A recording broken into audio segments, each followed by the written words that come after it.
Hello, welcome to another segment of Steal Our Winners. Today we got a very special treat, especially any of you that are into the history of direct response, not because our contributor on the other side of the glass is that old, but he's had a very interesting career.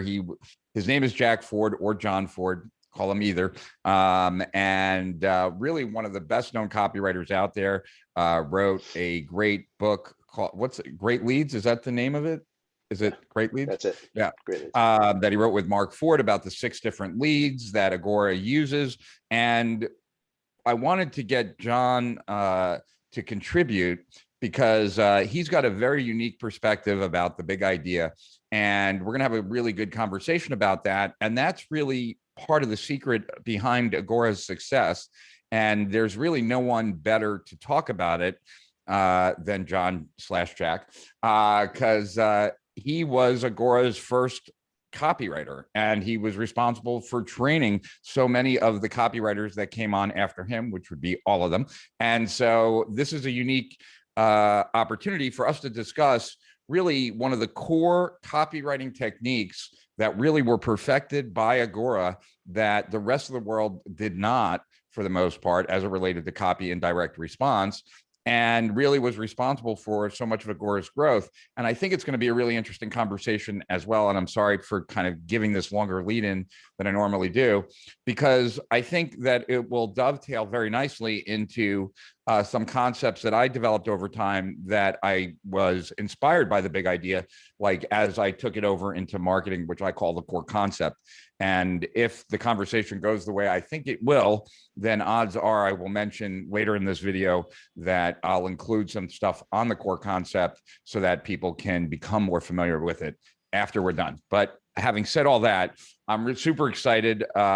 Did a podcast once with John, and was really interesting. You know, that podcast that we did together a ways back, like I got a bunch of people reached out to me, people who had never heard of me before. So you introduced me to a whole new audience, and I love it when that happens. So thank you for that. I never got to actually thank you for that. So thank you for that. And I hope to introduce you to a lot of people here that may have heard of you, may have even read one of your books, but never had a chance to put the face to the voice to the name. And so here you are. Well, thanks, Rich. I actually, when I did that podcast, my first thought was, oh, great, I'm gonna have Rich's name on here. People are going to be looking for him, and then they'll find me. So it was a total mutual share there. But Cool. and a lot of the guys that are in your archive of interviews, they're people that I know by name, but I don't know that much about them. So I'm kind of excited to actually dig in and look at some of those other past interviews. And I've looked at some of those to kind of prep for this. I do want to clarify one thing. The absolute best person to talk about the big idea is probably Bill Bonner, followed close behind by Mark Forde, no relation to me, but the two of them are my mentors, and they propagated this idea through Agora for all the time that I was there, and sure prior to it. So I might disagree with you on that, but that's interesting. Yeah. Well, I mean, I'm sure you read it. I'm sure you've seen it. It was passed around at Agora by someone, like Bill's crack at writing a book on the big idea. Was that? It was with someone else. I don't remember who, and I don't want to get anyone in trouble. So yeah. I don't remember who anyway, but so I read all of it and I was like, it's like, yeah. But that's interesting. So let's dive in. So where should we start with this? So I think telling some of the backstory would be interesting though, for sure. Like what you were saying off there. Yeah. So I as the first copywriter hired at Agora, I wasn't hired because I was the best person to hire. I was hired because I was breathing and they needed somebody to write stuff. And I happened to be working in some editorial group, and it was just as Agora was starting to expand and they wanted to bring in writers. They actually had a couple people who were writing copy, a woman named Jane Lears who was writing travel articles, the international living stuff, and a guy named Lee Euler, who's an excellent health copywriter. now a health copywriter, was an excellent financial writer. I don't think he writes financial anymore. Plague of Black Death. Plague of Black Debt. Yeah, Yeah. Yeah. which we'll look at it in just a second. Um, and they were doing stuff kind of like as a side, because Bill was he would just have ideas all the time, and every Friday we'd get together, and we'd have bring legal pads, and he would assign us things to write about, and then a week later he'd ask if the promotion was done, which it never was, because nobody could write it as fast as he could write them. Right. So he would write these ideas. He would have ideas, then he would write them and give them to us, and he would write like the headline, the lead, and then he'd basically say fill in the blank up to where it says, "I hope you sign up soon. Sincerely, William Bonner." Right. So we had to figure out how to do all that stuff kind of on the fly, because he didn't really know how to teach it, because he hadn't been teaching it to other writers. Right. He's been doing it by instinct. And he had learned it by instinct. And I guess he had just learned it by, yeah, pretty much by instinct. Mhm. He just trial and error, and saw what worked, and and then uh, he started to try and teach me, and then Mark Forde came along. He has a teaching background, and um, he systematized it more, and he tried to codify exactly what was working and create rules and things like that. But the biggest concept that they try to teach is to figure out what a big idea is, and it's the most slippery abstract of the things to teach, because it's a little bit like you're a comedian and you say, well, if you want to be successful, you need to be funny. Right. And then somebody says, how do I be funny? And they're like, oh, well, Yeah. that's tricky. So, so I kind of had to, Bill's got this kind of like laissez-faire Right. idea. So I kind of had to come up with my own way of understanding what big ideas are, and then processes that I can use to try and help me get more. So I did put together some slides with examples and things, and I'm just going to put them up, and Sure. let's see if that works. And then and we can talk our way through them. And and I want you to jump in, and jump in, and we can speed through if we're trying to, some of them we don't need Cool. to spend a lot of time on. So anyway, this first one. So I like to go back to the beginning and just kind of rebuild from the beginning. I'm the kind of person that needs to take stuff apart to understand it, right? So Right. uh, so this is Bill's original, at least the letter part. I don't know if the envelope was part of the original mailing, but this is the original IL promotion that launched Agora in the late 70s. Mm-hmm. So he gets praised for this all the time. Mm-hmm. It ran for 20 something years, maybe almost 30 years, and in variations, but that main letter was in there. It couldn't be beat. And, people are always trying to ask what the genius was behind it, how he figured it out. So, of course, that's one of the earliest letters that I was looking at to try and figure out what it is that I needed to do in order to make something that Bill did, similar to Right. Bill, right? But it's kind of like the VH1 behind the music. When you Mm-hmm. when you when you find out what really happened, like when you find out like Motown hits were written by a bunch of nerdy guys with pianos in a back room. Um, so this promotion, the of course there's a headline that's on the envelope: "To retire overseas," et cetera, et cetera. It's kind of typical type of headline. Mm-hmm. There's something clever and catchy about it, but the letter inside, the thing that gets praised the most, is this big chunk at the top. So instead of a headline, it's got this imagine, beautiful, etc. Copy. Well, when you ask Bill about it, he says what really happened was um, he needed to put a headline at the top, and this woman Vivian Lewis had written an article that started this way, so he just took the top of her article and he put it in the headline spot. So he didn't even write it. Um, but what happened? What managed to happen was that he got this colorful, imagine this kind of thing, put person in that spot, which was stronger than putting retire overseas like a straight, flat out promise. He was able to come at Right. it indirectly. So the bigness, I guess, came from that choice to use something else, right? So here's here is Plague of the Black Death. That's the one you just mentioned that Lee Euler wrote. So Mhm. it's brilliantly written. He's a real writer. You know, he does a ton of research. He turns phrases well. Um, he's a student of history, just like Bill.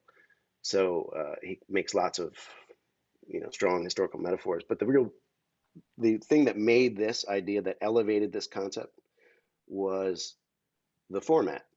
It came out Mhm. as a book-a-log. Right. And where did he get that idea? You know, in fact, just as before I mention where he got the idea, even the title "Plague of the Black Death" was the title of chapter 3 in his book. And the production crew came in with the blue lines, and I was the only one in the room. And Mhm. they said, or I was in the room. This guy Wally Weish was in the room, was a marketer, and they said we need a title for the book. So I said, well, let's just pick one of the chapter headings, and I picked chapter three's chapter heading. And we put it on the Mhm. front. So and then Lee approved that later. But the real the thing that I mean, is still his writing too. So, but the thing that he did was he had gotten a fundraising thing pitch from these guys in New York. Uh, Forget who it was, but they sent it out as a book, a bunch of stories of the kids that went into this halfway home or something. Mhm. And he liked that. He liked the tactile feel of it in the envelope. So he did that. And the book log, of course, was massive. And Mhm. this just kind of doubled Agora's prospects. This was like around in 1993. So that's interesting. So let's like let's talk about this in a little bit more detail before we look at more examples, right? Sure. So I've always been fascinated with yeah, what causes certain blockbusters, or like what allows for something to be a control for really long, or just change the game, like a promotion. And a change of format has always been one of the key things that actually has always been a breakthrough in direct response. You know, the Magalog at Right. first, right? The Bookalog, infomercials, like, you know, editorial style ads when they were first started, right? Like the J mailings, like, you know, the tear sheets with like, I think you should Right. check this out, Jay. Yeah. All those kinds of things, right? And I there's I think it's you know, when I was at Agora, like, not when talking about copy with copywriters at Agora, right? And looking at AWAI especially, you know, what do they call it? Geez, I forget, because it shouldn't be called this. That's why it should, like, I'm always wondering. Um, the categorical imperative, that's what it is, Yes, I totally agree with right? that. Should not be called that. Yeah. So, It's because that's a out of sync term. with actual philosophy where it comes from. Yeah, like from the philosophical, it's not at all what it means. But in the No. way that we talk about it at Agora, it's about not being pigeonholed into a Right. specific type of investment idea or strategy. And that's really important for Agora because, you know, you would know better than me, but like, I always tell people, like, there's like 30 ways to make money in the stock market. Like, there's only 30 ways. Like, maybe Right. there's 20 ways, maybe there's 40 ways, but there's a limited number of ways. It's not like internet marketing where there's new stuff all the time. And so Right. one of the things that you have to, if you're going to be mailing offers all the time, is that, you know, the worst thing that, you know, can happen is a prospect feels like this doesn't even apply to them, or they've seen this before and they immediately reject it before they even, like, Right. you know, really engage with it. And so, you know, the change in formats all help with that. Like, they trick the reader for a few minutes that, like, hey, I'm not trying to sell you, right? Yeah. And so and this is why, right? Like, so, you know, when you're coming up with a big idea, you're really, like, in the online world, you're the big idea is like the ad for the funnel, right? It's the ad for, like, everything that's going to come after. It's not necessarily the ad, like, it's not the headline for your offer. You're selling them, like, more than that, in a way. And that'll make sense in a second. Which is one of the reasons why, like, I came up with something different when it's actually, when we're just talking about marketing, because when we're just talking about marketing, you don't have to have this incredibly sexy idea to pull people in, because we're assuming that people are already coming through a process if we're marketing towards them. And so we need a big idea in Agora, primarily because like the mechanism itself is not going to be unique and unusual and everything else when you boil and strip away the story and everything else. Like the methodology is going to be one of several ways, and it's going to be based on something that's pretty people have seen before. In internet marketing, we really don't have that problem. Like there are tons of good ideas constantly coming out, and a lot of times you don't have to hide the idea. Like the idea can be central, but so we don't need that same kind of sexiness, I guess, would be one thing. And then the other thing is that just like a change in format can act as like a way of getting people engaged into the content, like can replicate the power of a big idea, just the change in format, right, in its power. Right. I've also found that ideas are much more easily accepted when they're not in the form of a sales letter, right? Like that, like the time to change your beliefs is not in an ideal world, right? And if I'm creating an ideal process, then I'm going to try and like make it ideal, right? Like, and that people believe, like your assertions are suspect when it's coming, when those assertions are listed in a sales letter. And those same assertions are less suspect off the sales letter. And so my goal is to convince people of things before they ever see the sales letter. And therefore they don't need to be as sexy and pulling people in, because they're not even aware that a sale is happening yet, you know? And so there's that kind of difference in the way I've taken the big idea, reduced the need for one element, which is one of the hardest parts of a big idea, to make it sexy and exciting and get people to lean in, and just removed it and said, okay, if you don't need to worry about that, like what's the main idea of your entire marketing campaign that if people bought into, they would buy, right? So it has elements in common with the big idea, but the big idea is harder to come up with, much harder than a core concept. And so can you talk about that though? Like, is that an accurate way? Because like one of the things that when I first like was introduced to copy, right? Like the first copy I saw as a student would be like more the copy of Jay Abraham and Dan Kennedy, right? And Dan Kennedy was like famous for these long benefit headlines, right? Like ridiculously long benefit headlines. And it was a long time until I actually even came across like a sales letter that was not like that. And actually the first sales letters that I ever came across that were not like that were Clayton Makepieces. And so way before I ever met Clayton, I was a huge fan of his magalogs, because they felt like I was reading the National Enquirer. Like, you know, Weiss had better shut the blank up or hire himself a bodyguard, says Fortune 500 CEO. Like, you know, that was the headline of a magalog, right? And it's like, what the hell is this? And so they're like the first indirect kind of lead I ever saw, I'd say, was Clayton's kind of hyperbolic kind of story type of writing, however you want to like categorize his style.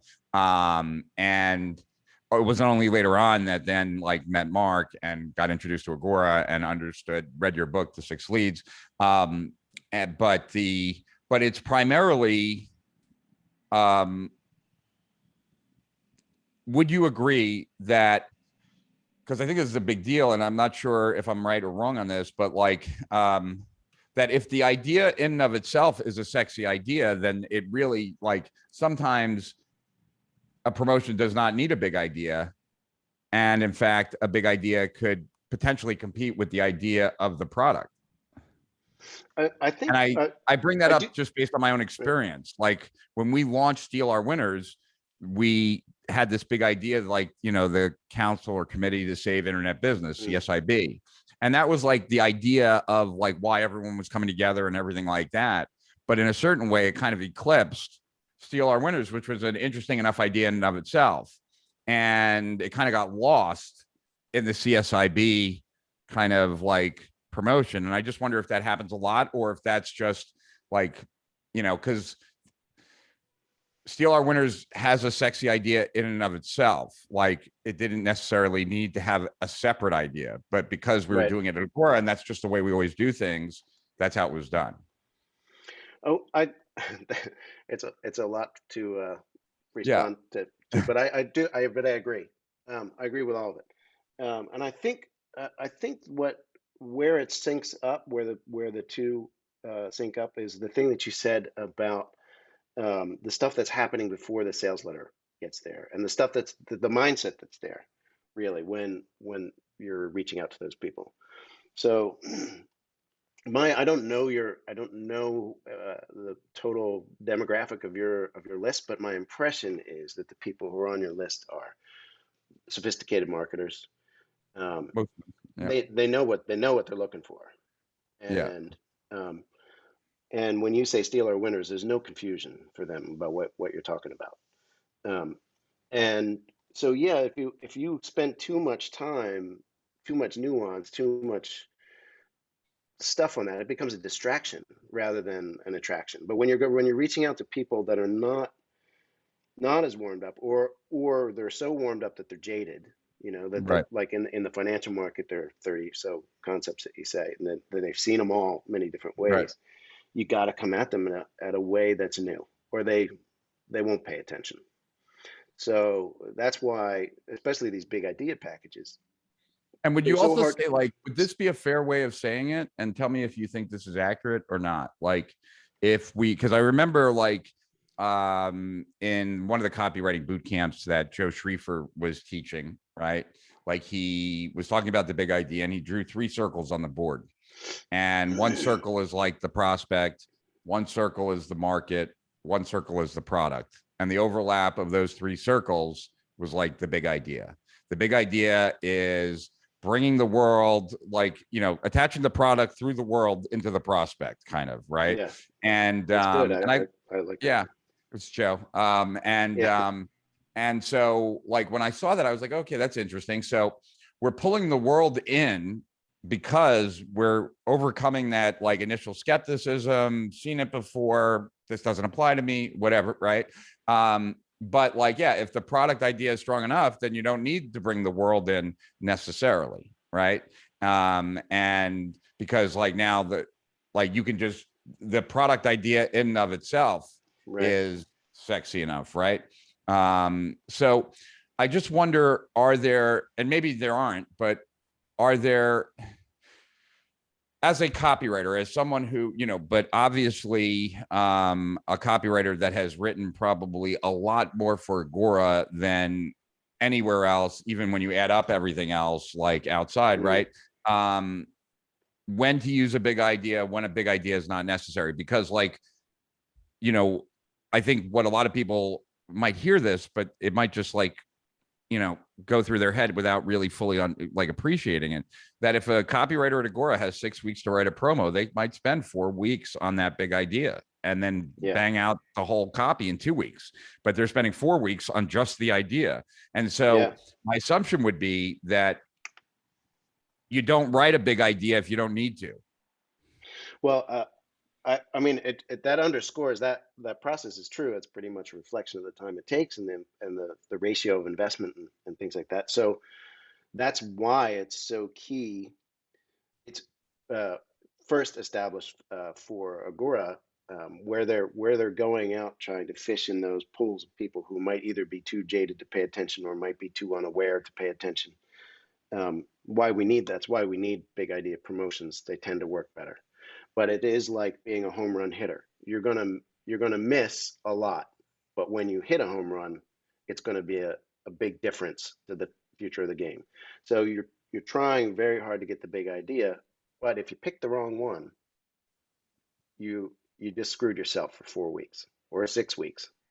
So working that on being that the project. case, Go yeah, ahead. that being the case for you, and this is just more your experience and judgment. And I get that for most of the time you've been working for Agora, so you haven't necessarily like been running your own agency and having to Right. necessarily go out and get clients. But if you were and you weren't working for Agora and you were either selling your own product or you were trying to sell copywriting services or whatever, right?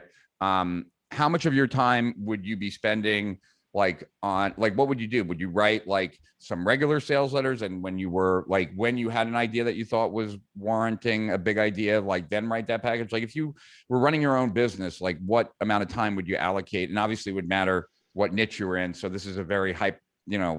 this is a very, question with no facts, but Well, it, hypothetical, you know. I would say, um, yeah, I mean, I have been running mostly for, I've written some stuff for other people, and I've been freelance now since, I don't know, the last 14 years or something like that. But all my projects come through Agora because I got a lot to write.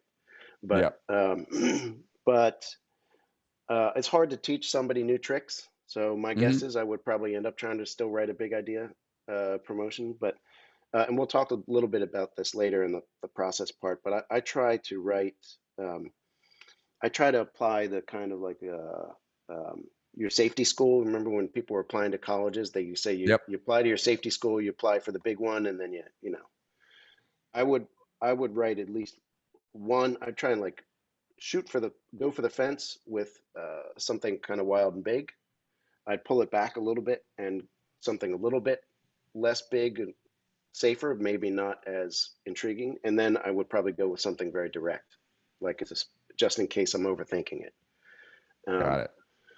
but I always, I always write 2, 3 leads for everything, Got it. sometimes more. But And I think if you're there's, going to mention that, like, you might as well mention also what is a lead, because I don't know that people will necessarily know that.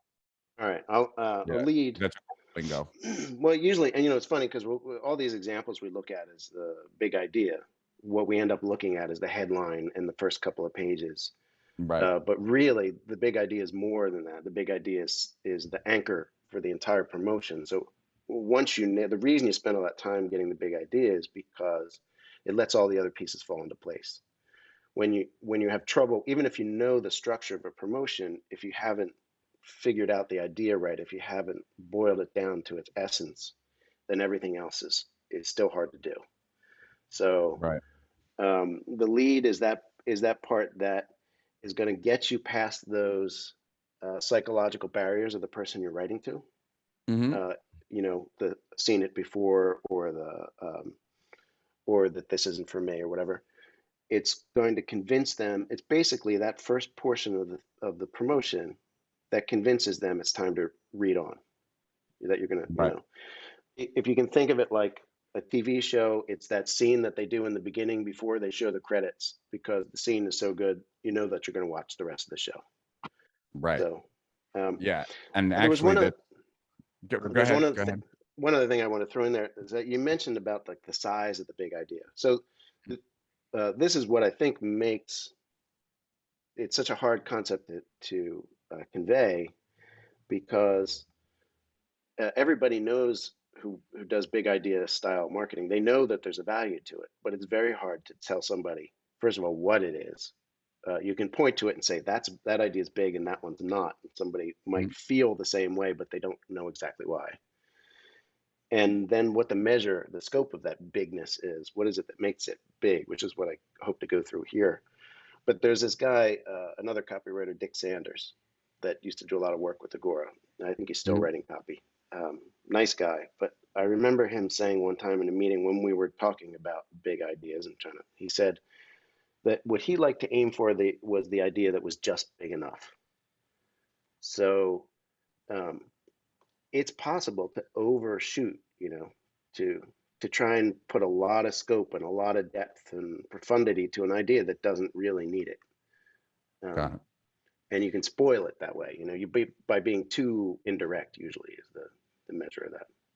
Which I Yeah. And think circles kind of back around to that audience you're writing to. How aware, how sophisticated are they? If they're really aware and sophisticated, they probably don't need a grand gesture or nuance or indirectness or extra Yeah. intrigue, you know, Yeah. so. Totally agree. And like I have some notes here, like of like why use a big idea. And some of these are from Agora, some of them are from conversations with Todd, right? But I just have like a few points that I think you would agree with all of these, and it might be just a clear way to kind of give people a clear idea of like when to pull this out, right? Based on why to pull it out. Okay, so here are my notes. Every marketing promotion is built on an idea or concept. Prospects are bombarded with claims, most of which they ignore and are consequentially very skeptical. The internet is the least trusted medium because anyone can create a website and an offer. Prospects are bored. They want to know what's new. A big idea gives them something that's new. A proliferation of the formulaic. A big idea does not follow a formula, so the prospect won't be able to see, I've seen this before, right? Like they laughed when I sat down, but when I, you know, Right. overcome the categorical imperative, even though it shouldn't be called that, to serve as a pattern interrupt, to differentiate your message from others, right? A better message doesn't always get more attention, but a different message does. That's why different is better than better. And like those are the key ideas or reasons why you would want to use a big idea, Yeah, right? that's a great list. That's Todd's. Is that from his book? Uh, I haven't read his book yet, but so it could be, these Yeah, could all be in Todd's book for sure, because yeah, like a lot, you know, I introduced Todd to the big idea when I introduced him to Agora. But Todd became a student of it much more than I did. So I would say at this point in time, Todd knows a lot more about the big idea than I do for sure. And so I could see that list very much. I would yeah. imagine he'd have even more on his list because, like I said, he's given it a lot more thought than I have. That's a very good list. In fact, I'd love it if you could send that to me. Yeah, I'll send it to you. Um, I'm gonna, you know what I'm gonna, so here, And we'll here's just include it in one, here too. Go ahead. okay. But you know what? I So will just, share one thing because like yeah, I'm like, and it's gonna bother me if I don't share it. And I like it's really sure, more of a question. sure. Because I'm convinced this is the best way, but I don't teach copy and I'm not a copywriter. So like my opinion in this matter has a lot less credence than yours would.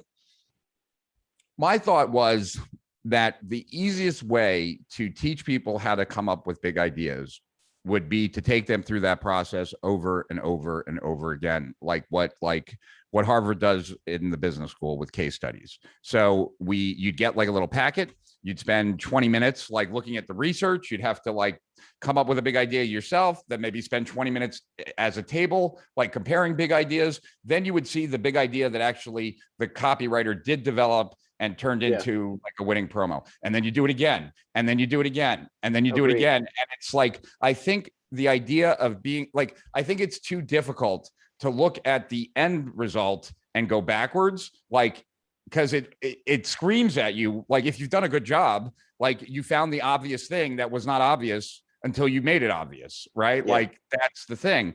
And so, yeah, if you're if you're giving people, if you're making people go through the effort, then they can begin to appreciate the outcome a lot more, you know. yeah, And like, you know, and if in each of those packets there is like there is a note or something that relates, I mean it's generally not that clean, I know that, like when you're a copywriter and coming hmm, up with it, but somewhere in the notes like there is one of those things that leads to that so that they could grasp onto it, right?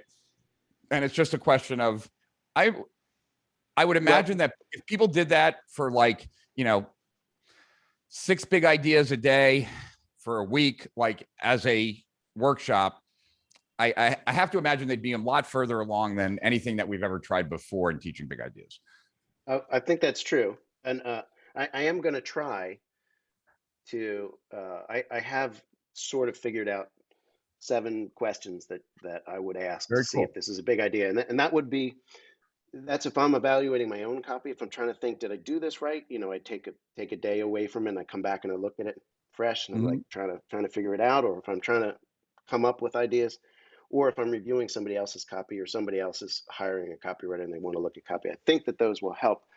But Cool. that I'm looking said, forward to seeing that list. one of the things that is interesting, I know that you've mentioned this, you mentioned this in one of the things that's in your archive for this, for Steal Our Winners, but that Agora has their copywriters try and study a promotion a day.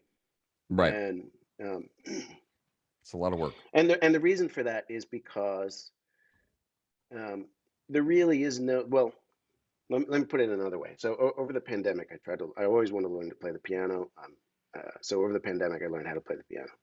Good for you. Uh, and um, my wife is an excellent musician, and she plays the piano, and she's classically trained, and she knows how to read notes, and she knows all the stuff and whatever. But when I went to learn, I just didn't think that I was capable of learning that way. I didn't have the patience for it, didn't have the, I don't know, the time for it, the stamina to go to Mhm. go through all Yeah. that learning to get to the, and I wanted to get to being able to play stuff. So I went on one of those lesson sites and I said, I don't want to learn notes. I don't want to learn theory. I just want to make Just want to learn songs. how to play. Yeah, Yeah.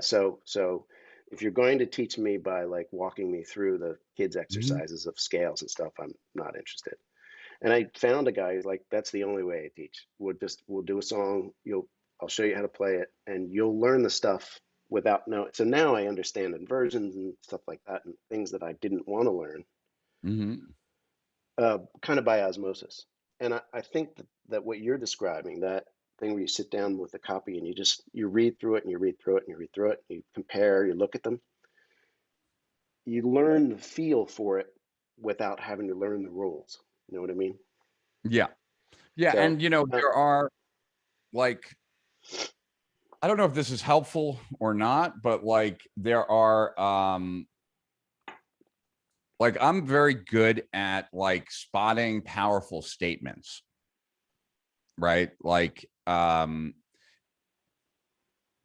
in all my reading, right? Like right. I'm not reading for it, but oftentimes I will come across statements that just land like hard, right? Like, Yeah. and I'm just like, wow, right? Like, an example I give people is, um, so I sometimes struggle with like perfectionism, right? Which like, you know, when I'm working on a course or something, that's why I can never finish unless like I have a real deadline of humiliation that's coming. And I was reading in this book once on perfectionism, and it's like perfectionism is trying to get the world to believe something about yourself that you don't believe about yourself. Like that was Yeah. the whole sentence, right? But like to me, I was That's like, good. yeah, I'm like, that's a powerful sentence. Yeah. Like it's not a big idea, like unless like, you know, but like, but the seeds of a big idea could be there if you were selling like a course on overcoming perfection, possibly, right? Yeah. Like, you know, you'd have some wiggle worm, but like, so there are big ideas, right? Like that are not marketing related, right? Yeah. Like I have this list that I just pulled up because I knew we were going to be talking about big ideas, right? That are just big ideas that will change the world in 2020, right? That was the name of the article, right? Yeah. I And love the the articles like ideas this. are like the perk professionals will most want is time, that the streaming wars will cause their first casualties, will begin the climate countdown to 230 to 2030. Governments may have to treat reskilling like professions like K through 12 education, right? Like, these are like vast ideas that will have profound Right. implications, right? But they're not commercially viable, like as like a big idea that like relates to actually selling something. Yeah. Well, so like in a promotion, so I used to write a lot of stuff for one of our technology newsletters, and I wrote predictions packages were my specialty. So I read lots and lots of articles that are just like that, that ideas that are going to Okay. change the world, in the next 10 years, et cetera. And um, a lot of what we had to do was kind of they're the people who are writing that, they're coming from studies, they're coming from science, they're coming from Right. people who are on the cutting edge of that stuff, so that they know the stuff is coming, but they're presenting the fact of what they know. So it's kind of like the feature, the concept is there. But then in order to say, everybody else out there is seeing that at the end of the year, every year they see big ideas that are going to change the world. Um, and most people are like, well, that's the 15th big idea that's going to change the world article that I came across. And in half of them, the ideas aren't that big. Right. So I'm probably not going to read it. We would read it as copywriters. You'd see like, okay, what could we do with one of those ideas? What could we do to turn that up, make it more interesting? How do we turn that into a story? How do we put something on that increases the intrigue? Or how do we illustrate that in a way that it makes it fascinating?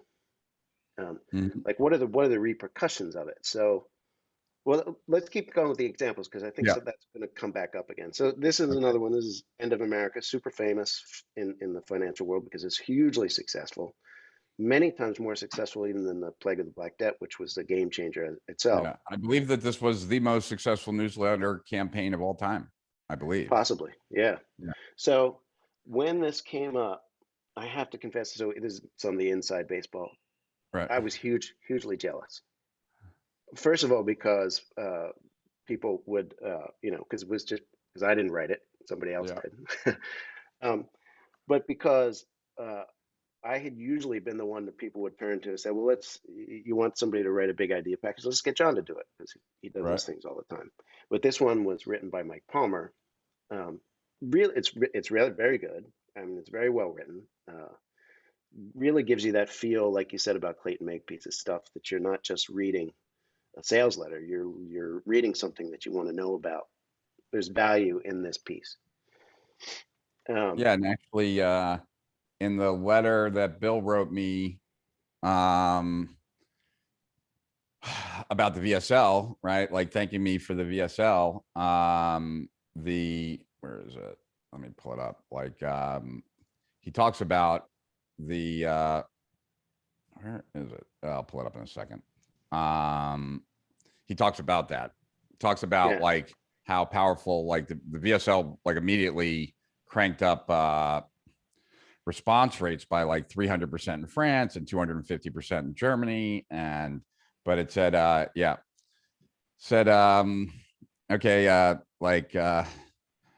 you gave us the idea of using the video text format for our sales package. We tried it. As you know, it was a huge breakthrough. We're now using video sales letters all over the world. In France, they boosted response 3 times to in-house lists. In Germany, they increased the response rate 2.5 times. Where we got our biggest breakthroughs, however, is when we combine the new format with very strong, innovative copy. Porter right. Stansberry and Mike Palmer did this with the End of the America promotion with your video text idea and their new promo copy there, setting new records for subscription sales. So please accept this token as my appreciation with many thanks and gratitude, Bill. All right. Um, I'm glad you read that because I want to say why. So the backstory on this, when this went out, and everybody was, it was great that it was working.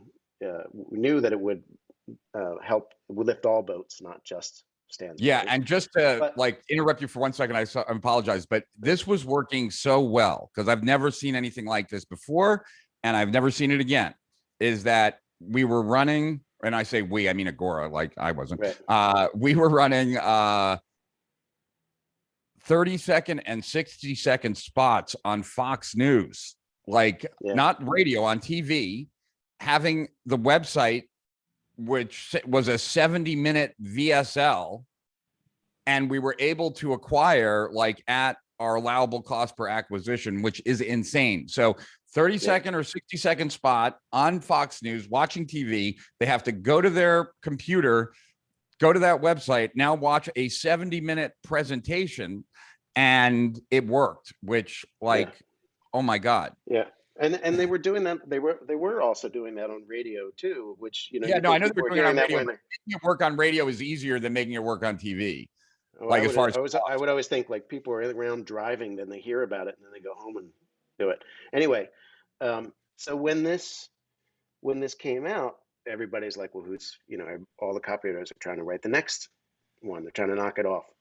Right. And Mark is saying to everybody, see, this just goes to show you don't have to spend all this time trying to labor over the big idea. This one was done in 2 weeks.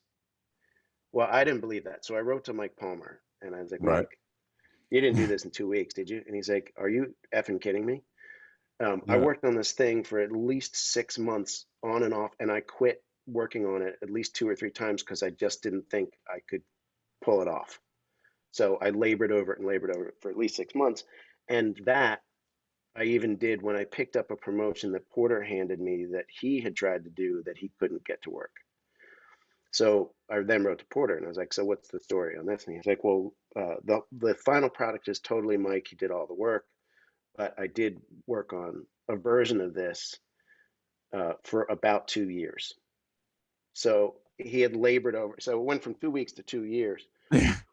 So I wrote to Mark and I'm like, okay, here's the real story because you're really making me feel badly about not being able to write the next End of America in 2 weeks. But um, what I thought made it really interesting that it had taken so long, that this kind of labor of love for Porter, uh, and then hand off to Mike, and all this effort, was that what really, aside from this being very strong copy, and it landed in a perfect moment.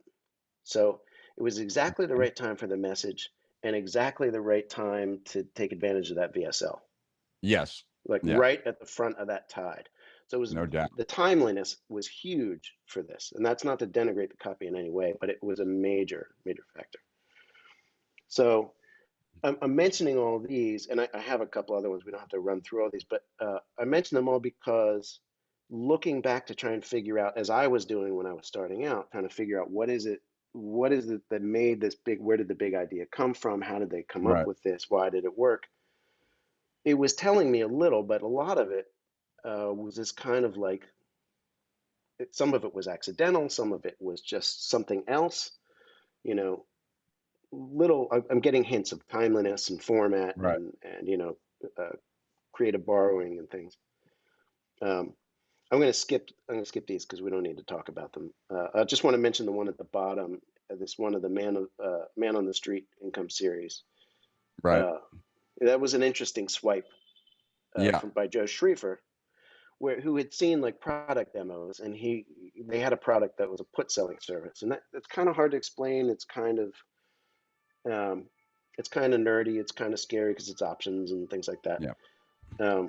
So they were trying to find ways to do that, and Joe saw this a demonstration of a product on the street, and he said, "Let's get a camera. Let's go out front. Let's stop people on the street, and let's do a put selling demonstration on camera, time it, Hmm. and show how fast that this works." And it was brilliant. Did very well. Yeah. Did And very then we well. came up with all kinds of other variations. So we did it in a bowling alley. He did one where he tried to teach a bunch of kids how to do it because it's so easy. There's Right. one that I'll talk about later where he saw again Joe, but this time was one that I wrote for James Altucher, same a put selling service, where Joe had seen this video of David Blaine doing street magic, and he Yep. thought, let's do this like a magic miracle on the street and making income. So he's like, I don't have time to write it, but if you want to write it, so I did. And I mean, it made me a ton of royalties. So I really owe Joe for that. Um, but it was just clever. So here's another one. Another route was just like to get the big idea is kind of a cultural borrowing kind of thing, just learning by something that has nothing to do with our field at all. Anyway, Right. So, like, can you go back for a second, though? Like, sure. so, like, the Man on the Street, right? Like, very effective campaigns, right? Genius idea of Joe's.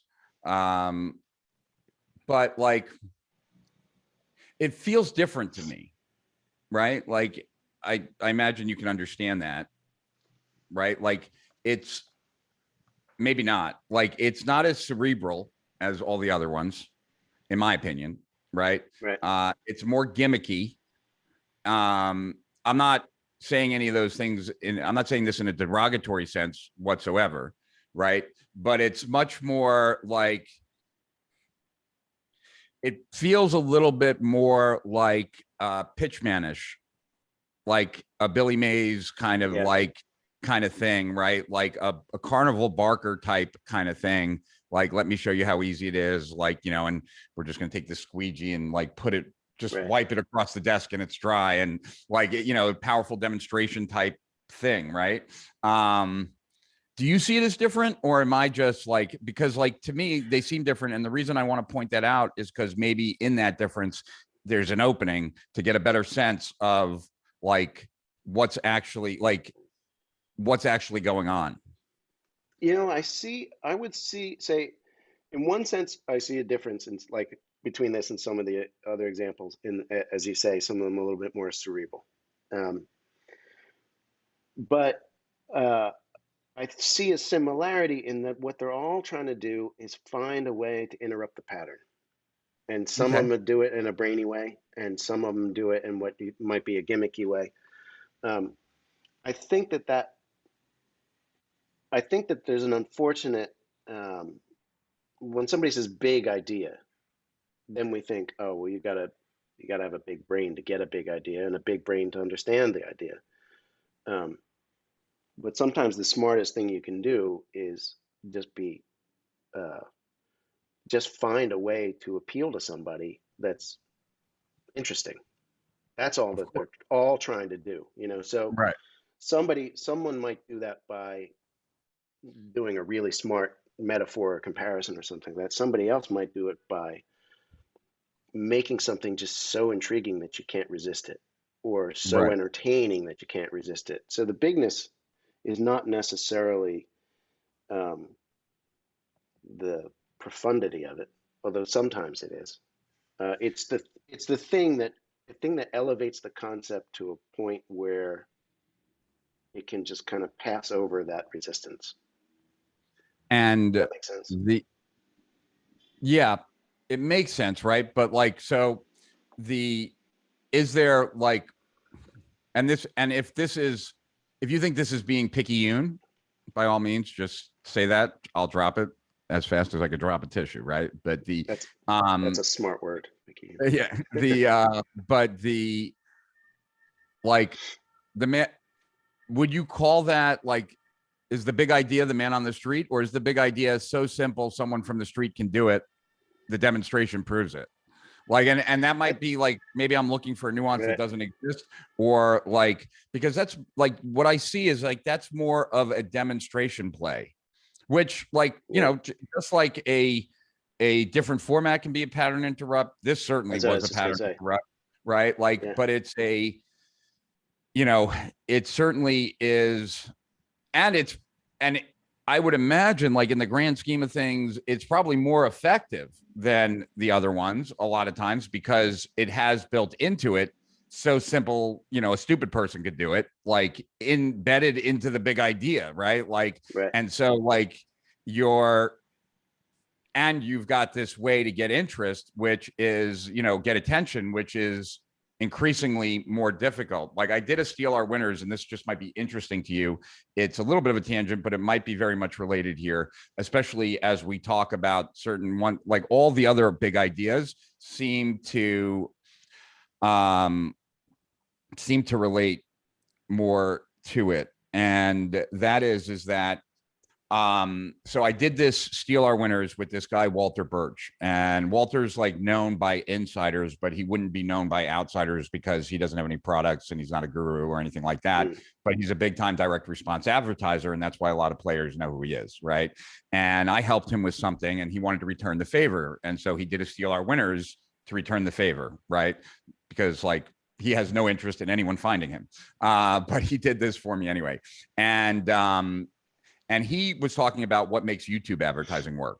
And he was mm, saying that he did an analysis of all these different uh, successful ads versus unsuccessful ones, including his own. And he was in the lead gen business, which is even more difficult to make work with YouTube advertising than other types of right. advertising. And actually, he broke down one of the like in his sample where he was showing me the breakdown of his analysis. He was analyzing one of another steal our winners ads, which was kind of funny. But anyway, he said, and I thought this was so smart, and I think like, and the reason I bring this up is because I find this to be applicable to everything right now, not just YouTube, but like, you know, and it furthers kind of some of the thinking I had 10 years ago, but much further. So I wrote, you know, the attention age doctrine 1 and 2 back in 2007, saying that attention was going to become the scarcest commodity online. And what were the Yeah, implications of that? And when I spoke to John Carlton about it, like during that time, he was like, you know, I read your stuff right now and I'm getting the vibe that it's like there's an AIDA before the AIDA. Like I got to get attention, interest, desire, and action just to get their attention. Right. right. Like that, you know. And I was like, oh, that's an interesting way of looking at it. Like I could totally see that. Right. And so Walter was talking about what works in YouTube advertising. And in YouTube advertising, he was saying, like, okay, you're on YouTube, you're a complete interruption at that point because like the person clicked on a video to go watch and now you pop up. So you're like, Right. you're And they're just so not looking at the wanted. 5, 4, 3, 2, Yeah, 1, so they can you're get rid of so you. not wanted. Right. So even though like great targeting on YouTube, right? Like as far as who you want to target, just Mm, because you're targeting the right person doesn't mean that they're in the right mood at that time, right. right? Totally makes sense. So he differentiated, like he created a distinction like tease versus taste, right? And that like the winning videos these days in the ads that he was analyzing all start out with a taste, not a tease. So a tease would be like, hi, this is Rich Sheffrin. In this video, I'm going to show you 3 easy ways to boost your conversion rates, you know, like blah, blah, blah, like let's dive in, right? Versus taste is the first of the 3 ways to boost conversion rates is add an S to your verbs. That'll immediately take the onus of Yeah. effort off of the prospect and put it on the Right. product. I have 2 other ways that are even more powerful that I'll tell you about in a second, right? So then you go taste, tease, right? As opposed to tease, taste, taste, taste, right? It's taste, tease. And you see that with more and more podcasts these days where they'll take like the most exciting part, bring it all the way to the front, right? They've done that for movies forever, right? With Sure. previews. And you know, he shared his notes with me, like what his handwritten notes were. And in his notes, he shared, you know, pattern interrupt, right? The goal should be to get the prospect to have the thought, if possible, right, that if I skip this, I might miss out on something that would be beneficial to me. Like that's Yeah. the best that you can do in that brief moment, right? And if you give someone like, what's the best way to get someone in the mood for ice cream?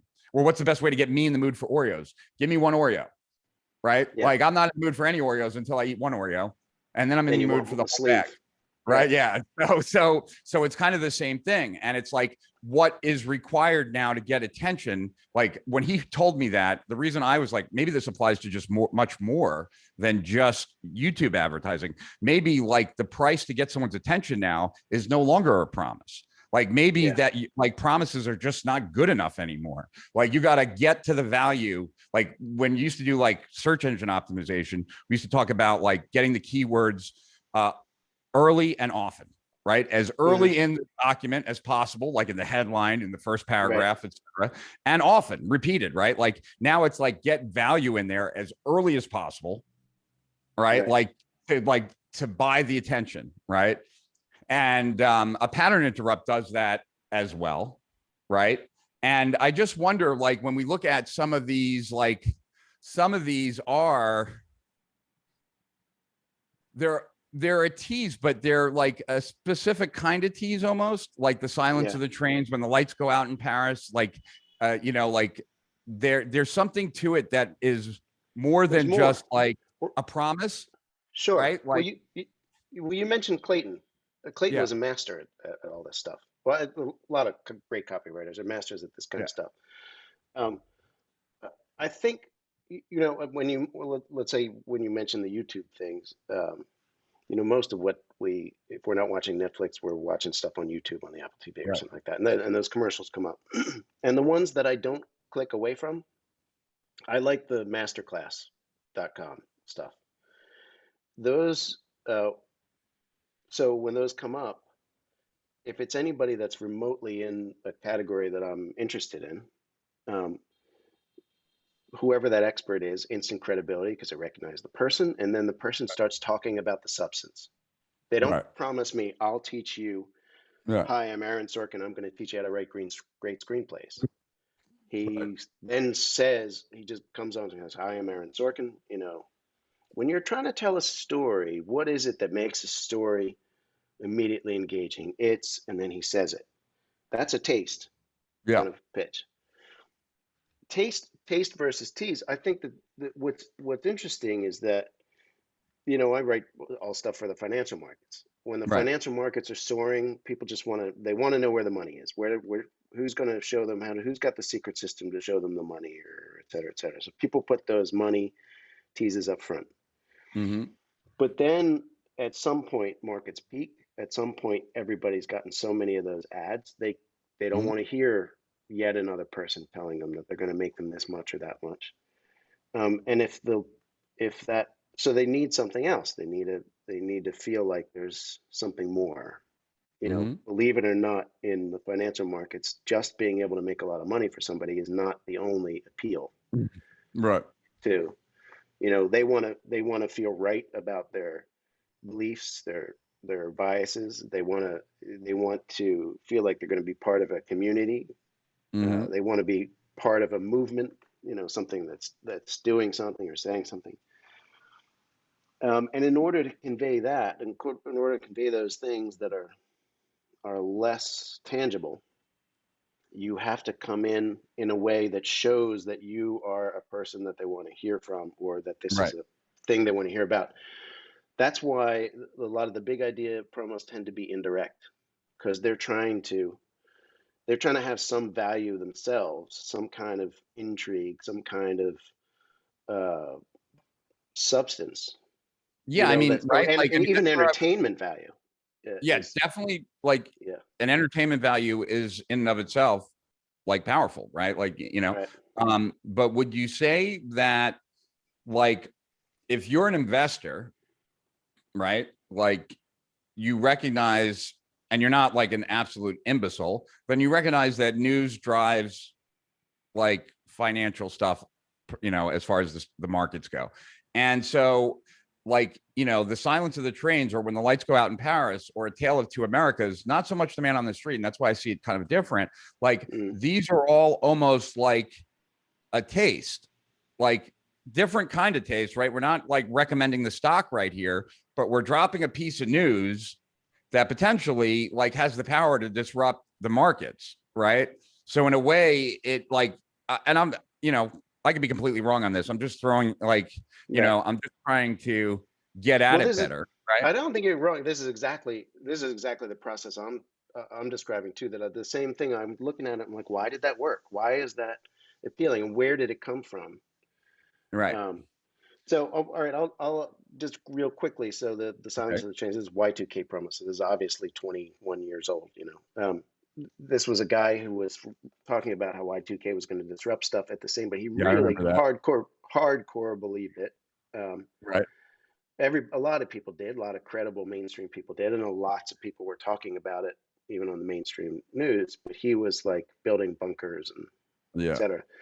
And he all his investment philosophy was geared around this, so we had to write about it because it's what he cared about. But we couldn't come out there saying Y2K is going to be a disaster because that's what everybody else was saying. That's the thing, right? Yeah, so Bill and I were sitting around the table and we were talking about it, and we're like, well, what does it mean? Let's just think about what it means if the computers crash. So the computers crash, the utility companies crash, the records get wiped out, the banks crash. What else? And somebody said something like, well, the train system is going to crash because, of course, it's run on electricity, it's timed, it's carefully networked, and every night when we go to sleep, the trains still transport a huge majority Right. of the goods in the United States. So those trains that rattle through those backyards, and so so we were thinking like, how can we convey that? And we said, well, instead of trying to convey the whole picture, let's just take a tiny little detail. And the tiny Right. detail was, so I started it out by writing something like, you know, in the such and such train, I found the name of a train yard. Right. The sun is just coming up, cresting over the horizon. The birds are chirping. It's peaceful and silent, and that's a problem because it's 5:15 a.m. and the 5:15 a.m. train is supposed to be rattling around this corner right now, and that train is carrying the cargo of this Right. such and such warehouse, that, whatever, and then extrapolate that out so that the tiny little problem becomes like a spreading, you Makes know, sense. scourge across the country. So it's telling the same story, but just trying to add color. Hmm. And we only found that out because somebody had mentioned all the trains. And then the lights go out in Paris was just based on the research that, we're trying to find out why it was during a time that uranium investing was really taking off. Um, Hmm. and I had read something that said, France gets 70% of their power from nuclear power plants. Right. Um, and then we were talking about that, and then he was like, well, what if the lights, what if the Eiffel Tower, the lights on the Eiffel Tower go out? The lights on, it's this is another one of those things that's incorrectly named because City of Light has nothing to do with actual lights, but people think it Right. does. So anyway, so we use that as the headline. This Tale of Two Americas was just a ripoff, not a ripoff. I don't want to say that Right. but it was inspired by the Wall Street Journal Tale of Two Right. Investors, and that's another Lee Euler promo, and he took it in a completely different direction. But And so, anyway, so they're like little germs of stuff. It's just trying to look for new ways. And I think the thing that makes Joe's Man on the Street thing, which is definitely a demo thing, and you know, kind of like what you would the Billy Mays kind of thing. right. Um, which Joe is, he's not apologetic about in the least. He Right. threw himself full force into it, and he was even the guy on camera, which made him very uncomfortable to be, Yeah. doing the demos. But I think that the smart part about it, that it makes it a Yeah. little bit different from like somebody doing a demo of a mop or something, Hmm. is that um, he managed to simplify a rather complicated investing idea Sure. into Yeah. something that felt like an easy demo. Right. And to me, it's a bit of a format change, but it was a very smart format change because it also managed to uh, add simplicity to this thing that people think is complicated. That sounds put option selling sounds complicated, Yeah. but with the way he did it, it felt like you were taste testing Pepsi versus Coke. So And uh, so, like, so we danced around it for a while. Like, as a marketer who wants to, like, always improve their conversion rates and the results they get, and being exposed to this, like, what should someone do now? Like how does someone work towards getting a big idea? Like, what would your and obviously, like, there's no easy answers to this, but like, what would your advice be, like, as right. far as what should someone do on a daily basis that would, if they were to spend, I don't know, 15 minutes or 30 minutes a day for the next month doing, like, what should they do that, Well, like, potentially I, would help them come up with some big ideas? I don't know. I want to say, because I'm looking at the time, I'm fine Yeah. if you want to we'll just keep recording and you can break this up into parts or whatever you want to do. Yeah, I we'll don't know figure what, it out. We might just leave it figure all it in out. one block. We'll figure it Okay. out. Um, so, uh, before we figure out the what Okay. should you do to get the big ideas, I wanted to recharacterize, I wanted to try and do that thing where we figure out what is it exactly makes the Okay. ideas big, because I think it touches on a lot of what we just said. Yeah, it So, definitely does. Ogilvy is the guy with the big ship Yeah. quote that everybody uses in every big idea thing. Yep. And I found this thing that Ogilvy had to test for himself, Okay. Oh, cool. which is, Right. I mean, in some ways, I really like the test. Okay. Did it make me gasp when so that's kind of like, Right. did it give Okay. me that That. aha moment? Yeah. Do I wish I thought of it? Am I jealous? Like when you Yeah. go to an art museum, you're like, I wish I Yeah. could paint like that or something. Um, Is it unique? Of course, that's an obvious question. Does it fit the strategy? Is it can be used for 30 years? But the problem with these is that they feel like 1950s advertising questions to me because they're Right. still kind of very general, and Right. here, so like the backstory on a couple of his famous ads, you've got Right. the man in the Hathaway shirt. I don't know if you know that Yes. the story Yeah. on this one where he was on the way to the photo shoot. The I think I pitch. remember reading it, but I don't remember the story now. Yeah. Go ahead. So the pitch for the shirt was, at the time people were buying these really nice gray flannel suits. That was like the thing that Right. people did on Madison Avenue and everything. And it was, why ruin it by using an ordinary shirt? Right. So you've already bought the suit. You shouldn't cheapen it by wearing a dumb, bad shirt. You need a fancy shirt. So they wanted to class it up. They hired this one guy was a Russian aristocrat in the original ads, and then the next guy was some rich guy who traveled around on yachts all the time. And Uh-huh. he was on the way to the photo shoot, and he was thinking, there's just something missing, there's something missing. So he ducks into a pharmacy or a five and dime store, and he buys a 5-cent kids pirate patch. and he puts it in his pocket and he goes to the shoot, and they're like 15 minutes of doing the shoot, and he says to the photographer, listen, just humor me, put this on him, take a few shots, and then you can take it off and I'll go away.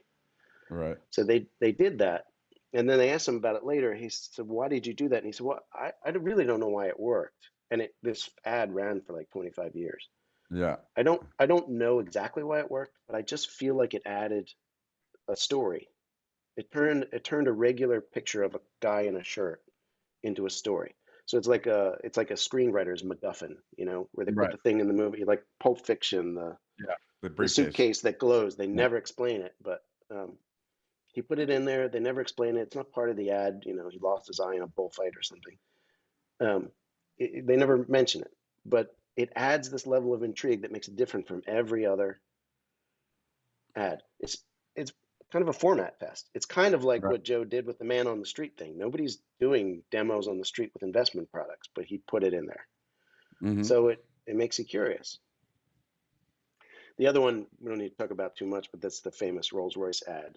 Uh, and the one thing that I thought was interesting about this was, you know, I always praised it for like, this is a clever way to say that the engineering is genius by Right. putting the person in the seat and all this other stuff. I think it was David Deutsch wrote to me and he said, you know, that that came from, or maybe another guy wrote to me and said, that came from a Pierce Arrow car ad from 1933. Identical headline, Really? except for this. Yeah. So the Pierce Arrow ad says, um, the loudest thing you can hear in the car is the ticking from the electric clock.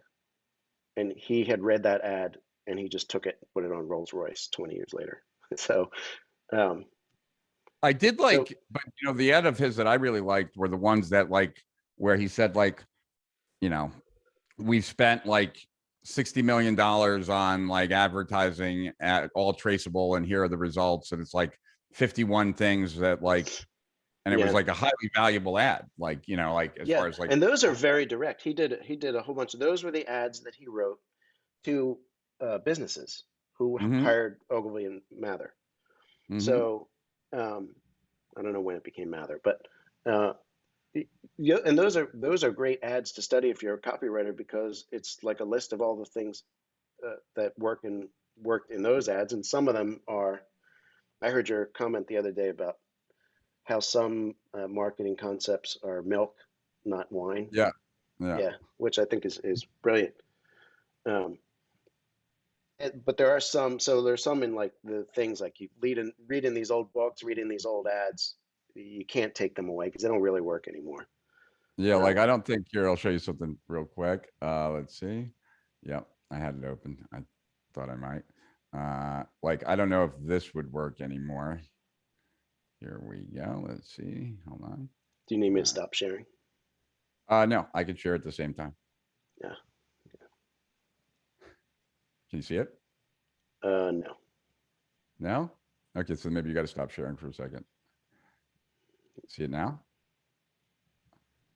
Oh yeah. This is a Yeah. Magalog. That's Bill Bonner for those that don't know. From a Magalog from like the Highlander Club from like 30 years ago or 40 years ago. All right. That's about 25 to 30 years ago because I remember that ad. Okay, there you go. Wealth Stealers. So yeah, well, Steelers. But yeah, so the point being that yeah, if an idea hasn't been seen in a long time, it can be recycled for sure. Yeah. Right. Yeah, but I So mean, there are, I think that does speak to that idea of like things being cerebral or whatever. Like sometimes it's not. It really isn't like it isn't like a super well, it doesn't act of have to be. That's not a cleverness. requirement. Yeah, I mean, it sometimes it's just taking something that would can be expressed in an ordinary way or an Right. extraordinary way. Right. You know, it's figuring out a new way to tell a story or to add a wrinkle to a story or find a twist that nobody's exploited. So, all right. I mean, So, would you say that then, like using that, right? Like that, the Ty Lopez commercial of a guy that doesn't come off as that intelligent, like in a garage, like with like fancy cars, talking about what he values most is his library. But there's like a juxtaposition that he doesn't seem that intellectual, right? Um, Would you say that like, I mean, it was very effective. Like it grew his business tremendously. I think you know what I'm talking about, right? Like those original ads on YouTube when he blew up. It was all over the Uh, place, like years. I think so. I'm not sure I Yeah. remember them though. Okay. Yeah. But Then never mind. But like, keep going then. but I think that's an interesting point, man. I don't know. Maybe that's like, if you had a brainy guy standing there talking about how his library, you'd be like, oh, God, you know, Exactly. I mean, like I thought. another stuffed shirt talking about his library. But you get a guy that you don't expect that, and you're like, hey, that's interesting. Yeah, I mean, I've said That's this before. Like, I don't really ever talk about it too much publicly. But this is a customer-based program, so I guess I can share it here. That like I thought like Kern's positioning like 10 years ago was genius. Like Frank Kern always has worked hard. Like, he works harder than me. And he's a super sharp guy, but he was playing it off like he was some stoner that like went surfing and just really didn't do much. right. I was watching it and I was like, I had two thoughts. One, I was like, wow, like Frank is so smart. He's willing to play stupid because that will increase his sales. Like, because like who would want, like, if you could buy from someone really smart who's getting a great result, or you could buy from someone really dumb who's getting the result, better off buying it from the dumb person. It's probably easier to do. Like, yeah, of course. Right. Like, I don't feel as good as that guy, but I'm certainly better than that guy. And so, like, there was tremendous genius and then also just tremendous comfort level. Like, I still haven't gotten over trying to convince people I'm smart, working on it. But, like, so to play the fool and to play it publicly, you got to be very secure in your own skin to play that role and have people Yeah. believe it. But Do you yeah, do you I feel would like say, you go feel ahead. like that's a shift, or I mean, maybe a long shift. Like it's take for example, running for president. I'd never want to run for president. Yeah. What a horrible job. But um, I think a long time ago, you wanted the guy who seemed like a genius. Like he could choose to be a rocket scientist or a president. Right. Now you want a guy you can drink a beer with. Yep. Is just a shift, a societal shift. I mean, we're just so tired of the stuffy people lording over us or something, or I mean, why does that happen? I don't know. Or it's just, too many of those. You get too many of those academic types, and nobody seems any good anymore. So you want to try something else. There's something to it for sure. Like, because like even in my live stream that I was doing yesterday, like someone made a comment about like Joe Rogan being like a moron, like, but saying it in a nice way, like, Joe Rogan isn't that smart and like people love him. And I'm like, Joe Rogan is smart. Let's first get that straight. Like, and he might come off as kind of like, he says that he's stupid and he says those things, right? But that is what makes him more likable, Yeah. right? And like I've always like made fun of Russell Brunson to his face. I mean, not like behind his back or anything, where I call his energy naive enthusiasm, because that's like what I envision whenever he's talking on stage. Like, I don't know how it worked, but it just like I did this and all of a sudden, and like, and that kind of energy is also attractive, Right. as opposed to being more like egotistical. Like, I've always found that like when I was first getting involved in marketing and I would watch Jay and I'd watch Halpert all the time, like my ex-wife, my girlfriends before that, they all could watch Gary much more easily than Jay. Like, Jay rubbed a lot of women the wrong way because they felt like he was too egotistical. Yeah. Like, this guy thinks too high of himself. Whereas Gary was much more like, whatever, Natural. right? Yeah. Yeah. And I just, so there is that. And I think that like that for 30 years, I was like, oh, that's interesting. Um, Well, yeah, that could be the Gene Schwartz kind of version of sophistication. Like where yeah, how it's not just awareness, but like how exposed are they to all this stuff, and right. how so as we talk about the internet, where attention is going to be the commodity, the thing that's Yeah, the hardest to scarcity. get. Authenticity is a thing that is harder and harder to come by. because Yeah. we're all getting a lot smarter about figuring out who's real and who's trying to put one over on us. Not even, I mean, certainly when they're selling, certainly in Right. like the car salesman sense, when that salesman is overusing your name and all the other stuff. But just in everything, I mean, even when you're casually hanging out with friends, Hmm. what is a bigger turnoff than the person trying to pretend that they're something that they are not? Right. You'd rather hang out with the person who makes a lot of mistakes and is kind of dorky than the person who never lets you see them slip. Right. So I don't know, maybe that's part of that value. Yeah, I would definitely say there is. There's definitely like there's a huge thing for authenticity these days. I also think that part and parcel with authenticity is vulnerability, but that's a finer line, and I don't feel like I really understand that fully yet. Like I, what I it's mean by hard to that is do that, yeah, it's very hard to do. And I know that like the people that I because enjoy the it's most, sometimes it's if it's not authentic, no, then but even when it is they don't buy authentic, it. And like when it is, if you're too vulnerable, then people are like, well, why should I trust you? I mean, well, or like, yeah, or it just sounds like a bitch party or something like that. I yeah, mean, not like a bunch of bitches, but like you're bitching, right? right. like that, right? And um, like, so I know this about myself. This is totally off topic, so we don't have to go down this road. But like, Steal Our Winners subscribers will know this just because I've mentioned it in passing. Like, I feel like I'm very authentic. I will share like my problems and everything else, but I don't get Mm, vulnerable. And I know that like I need to if I want to get a bigger following and I want to grow. Like there's a difference. Like the people that I respect, when they're talking about challenges, they're not talking about it the same way. They're more vulnerable than I am. Like when I talk about ADD, I never talk about like any of the pain or any of the emotional aspects or any of that. Like I will mention I have ADD. I'll mention like some challenges I have, but that's it. Never the emotional aspect, never like more than just a quick share that doesn't to me have the same impact, doesn't transmit the same level of authenticity, even though I feel like I'm very authentic, but I'm not vulnerable. And I think they have to go hand in hand for that to really resonate with the market. I yeah, think. yeah. No, I think that makes sense. I mean, uh, I don't want to go up on too much on a tangent either because I don't want your guys to go where the Yeah. hell they're going with this. But I do think that's interesting. This is like the time we were hanging out at that Right. hotel having drinks. Like this goes into interesting territory. This is part of. I just like this kind of Yeah. conversation that drifts. Um, but I think that point um, about vulnerability uh, is that another thing that's happening a lot right now is that you get people that have turned vulnerability into a badge of honor kind of thing. You know Yeah. what I mean? Like somebody Yeah. who will say, I have this problem and that makes me special.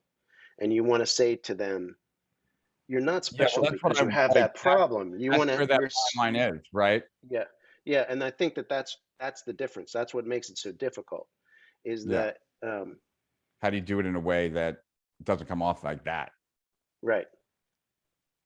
Yeah. Answer to that. This is so one of the things I do to try and keep in shape, I'm starting to do this Apple Fitness thing and they have Right. these guys, they're all very Californian, kind of a little more new agey than I can stand, um, but they have time and they have different things that you need to do. And there's one guy that uh, is in amazing shape, does these Right. strength things. He's got a lot of energy, but he's missing one leg, and Okay. he's got a prosthesis. He doesn't talk about his prosthesis. He doesn't. I mean, he might make a joke. He's like, "Get down on Right. your knee. If get down on both knees. If you have two knees, Yeah. something like that." And he'll get down on the prosthesis in his leg or something.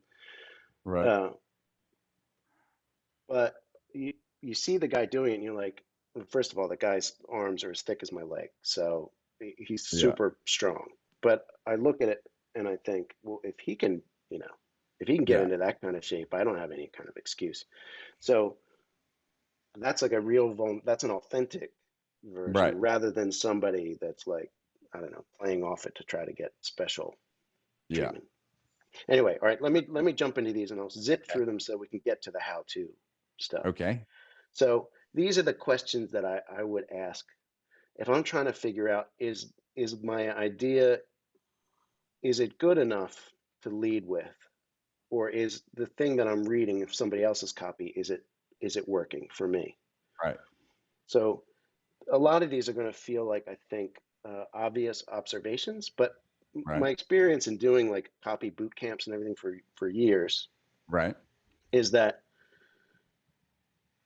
most of the time you have to return to these kind of like super obvious essentials, because that's the stuff people forget because they get caught up with all the secrets and things that they can tack onto the back. So you just have to go, let's just pull it back to, square one. And we'll just, Mhm. so we all know that we sell to the heart, not to the head.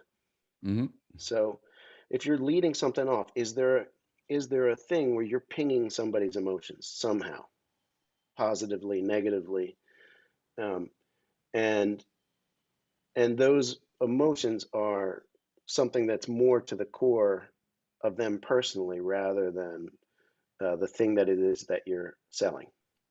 Um, and I think that this is an important place to start, because there was a time when I was sharing an office with a publishing group. And in order to kind of pay my rent for sharing the office, I would sit in on some of their copy meetings. And Got I it. wasn't really getting compensated for their product, but I was just helping brainstorm stuff. Those And bastards. they would so often start out their meetings by saying, "This is how much money we need to make this month, or our goal for this month, or this is Okay. the product that we need to sell this month." Right. Um, and they would spend a lot of time going over that.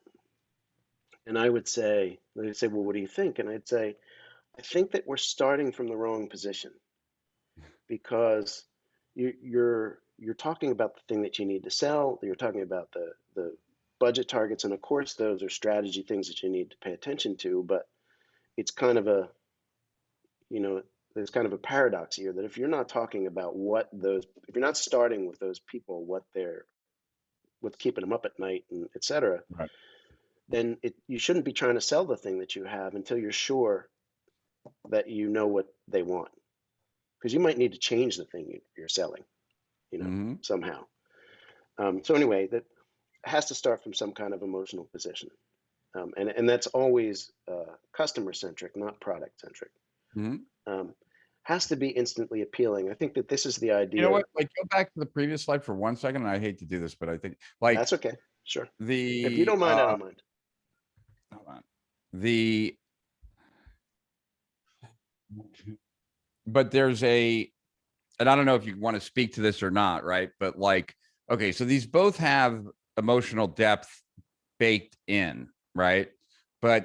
But they're also not overt, right? Like from the standpoint, like it doesn't say, are you embarrassed, like by Right. making mistakes in English? Or like, are you so fearful of heart disease? Like, do you know what I mean? Like they're kind of Yeah. like we It know doesn't this. say. It doesn't say Yeah. "afraid you'll die." You know, Yeah. So how or do it you doesn't kind say. of like, how do you make that judgment call? Like you want it to be emotional, but not blatantly like I'm trying to emotionally persuade you, right? Like there's partly Right. that, right? Like, because if you start out too in your face, maybe then they run Right. the other way. I think Like, that that is. I think that that's the measure. That's probably the measure of one's skill as a copywriter, okay. but also as one's skill as a human being. Where, if you were to walk up to, if you were to had a friend who was overweight, and you say, you lean over and say, "Do you feel bad because you're the only fat one here?" I mean, Yeah. that that wouldn't I work. thought you shouldn't do that. You probably Oh, shouldn't okay, do okay. that. No wonder I don't have any friends. It's hard to be like, it's hard to Yeah. be that blunt. Um, it just doesn't. I think a lot of copywriting secrets are based on figuring out how to talk to people, Got it. like how to talk to people so that they won't think that you're trying to uh, fake them out, Right. something that you're not, and um, and that that you would just do if you wanted to make a connection with somebody so that they'd be interested in talking to you for a minute. Right. Which is Although a lot of ironic. people are bad at that, like, Yeah, but I was going to say it's ironic because a you're lot like, of the hey, what's copywriters new? And are you say introverts. nothing much to do with you. Oh, well, I need you to help me with, like, and Right. it's like, yeah, like that's what this call was about, right? Yeah. I mean, I could, it's funny because a lot of the copywriters I know Mhm. are introverted or, Yeah. or, or somewhat awkward in conversation. Um, Hmm. but yet you put them on paper Yep. and they can, they can invent whole dialogues and scripts and things like that that are very chatty. So Yeah. anyway, instantly appealing. We were talking about the cerebral aspect. If it's or an ideas that are too big. If they're too big, they're too distant, they're too weighty or something, Yeah. um, too pretentious. They don't work. Or Mhm. if they're ideas, something you see happen a lot. We'll talk about this in a second too, but something you see happen a lot is somebody will try and put a promotion out there that promises a whole bunch of stuff in the beginning, and the ideas compete, or they Right. introduce like with a word, they introduce a thread or a feeling that's going to throw you completely off the track. So it's got to be like that, and that's Hmm. not just because people have less time or less attention, although that's certainly a big part of it. Um, it's because if you spend too much time thinking about anything, you're gonna find reasons to not pay attention to it, or you're gonna find reasons to get distracted to think about something else. Hmm. So there's no question. I know these are old ads, but it's easier to post these than it is to Yeah. post the chunks of VSLs. But uh, there's no question about what's going on here. Like, who doesn't want to have friends and influence people? Who wants to go broke? So Right. I don't know too instantly, many people. yeah. I'm trying to go. How to go broke? Yeah, Mm. that'd be a big seller. Yeah. Um, is it original? So this is another thing you're talking about, that ill-named categorical paradigm thing, the pigeonholing. This is another Mike Palmer one. Um, Hmm. I love this promo. It's one of my very big. It's favorites. very good, uh, and it illustrates a lot of things that he believes that are important about copywriting. So one of the things that he believes is you get a lot of ideas, better ideas from books than you're going to get from the internet when you're looking for an idea. You should be reading a lot. You should be reading even old books, history books, cultural books that are about something cultural now or whatever, because somebody invests a lot of time and months, years in writing those books. So they're finding the stories that you want to find, and they're doing Hmm. so better than somebody, say, who's doing a blog or trying to keep up pace, posting something every day or every week or um, so he was writing this around the time when people were buying a lot of gold, buying a lot of gold coins, and every ad was something about gold or something about gold coins. And you've seen all the gold coin industry is, huge all by itself. And Hmm. almost every one shows the coin, talks about the fantastic history of the coin, et cetera, et cetera. And Right. by themselves, they're pretty cool. But you put 20 of them in somebody's inbox and it's just a circle with a picture on it, and people get bored. So um, he found this thing about the Rothschilds and all these other rich people who you had coins socked away as investments, and also about how gold had been made illegal in 33 or whatever it was, and Hmm. ownership of gold in the United States private ownership had been illegal and then made legal. So he just took a story that people weren't telling and he told it. And he called it a secret currency, and he didn't reveal he was talking about coins until way deep into the promotion after the person's resistance was gone. So it was a very original message, original story being told. Yep. So for somebody who's trying to figure out, am I telling the story everybody's telling? Am I, last a month ago, am I writing a thing about why you should buy Bitcoin? Because everybody else is doing the same thing, Hmm. right? Or am I writing something that's new and different? Um, Another thing is about the timeliness. landing at the right point. This isn't necessarily about the quality of the idea, but we're trying to like you're competing with ever faster, ever increasing volume of promotions, Mm. and yet production values are going up. Legal review is more intense. Um, so you might have an idea. You take 4 weeks to invest in researching the big idea. You take 2 weeks to write it, then you put it in and you get reviews and you got to rewrite those. That takes another 2 weeks just getting people to give you feedback. Mm-hmm. Then you got a week or two of legal review, adjusting to that. Then you got production. So by the time you get it there, the story could completely changed. Um, so sometimes you luck out with the timing, and sometimes you really have to be careful. So sometimes you have to pick an idea that feels like it's news, and you anticipated a seasonal event or something like that, and you wrote it. It's like a TV show that films their Christmas Mm-hmm. special in May, so that they can get it done. Right. Anyway, these are examples of a couple. This first one, the subprime time bomb ticking under Wall Street.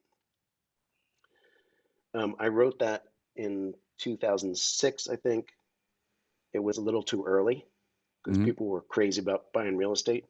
I convinced them to remail it in a little later in like mid 2007 or so. Mm-hmm. It did much better. End of America, we already talked about the timing on this. And Mm-hmm. then here's one that's talking about end of Bitcoin. This is July 28th announcement. Well, probably by the time that this hit, Bitcoin had already crashed. Right. This most recent crash. So the July Right. 28th announcement isn't going to have much impact No. um, unless it takes off again. All right. Does it have momentum? This is just the point. So the timing is it's got to land at the right moment. Am I writing an idea that's going to land at the right moment? And have I factored in all those timing things? And also, is it something that has legs? Mm-hmm. You know, so Gene Schwartz talked about this idea of the tide of riding the tide of mass desire.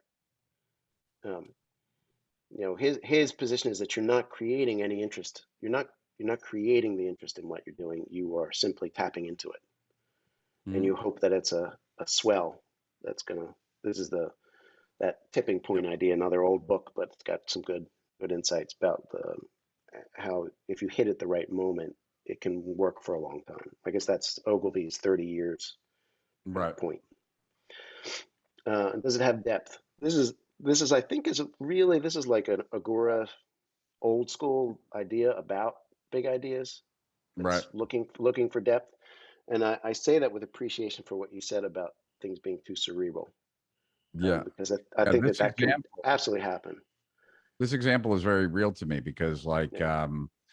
I know Todd uses this story, and I had a client on a BGS Q&A call, and I still remember the conversation. I remember the client, and Howard was advertising how to outsource, and he was saying nobody's interested in outsourcing. The same time the 4-hour work week was out, and Right. I was like, "No, you're trying to sell outsourcing. Tim Ferriss is marketing outsourcing, and there's a huge difference." Yeah. You Yeah. know? I think I actually swiped this from Todd. I Yeah. think I saw it in something that he did. Um, and yeah, I think that this is interesting too. So the 4-hour work week is not a really like a brainy way to describe it. There's nothing being, you know, all he did was take something that's dull, outsourcing, which just the sound of it is unappealing. Yeah. And he dressed it up. He's like, Yeah. this what it does for you.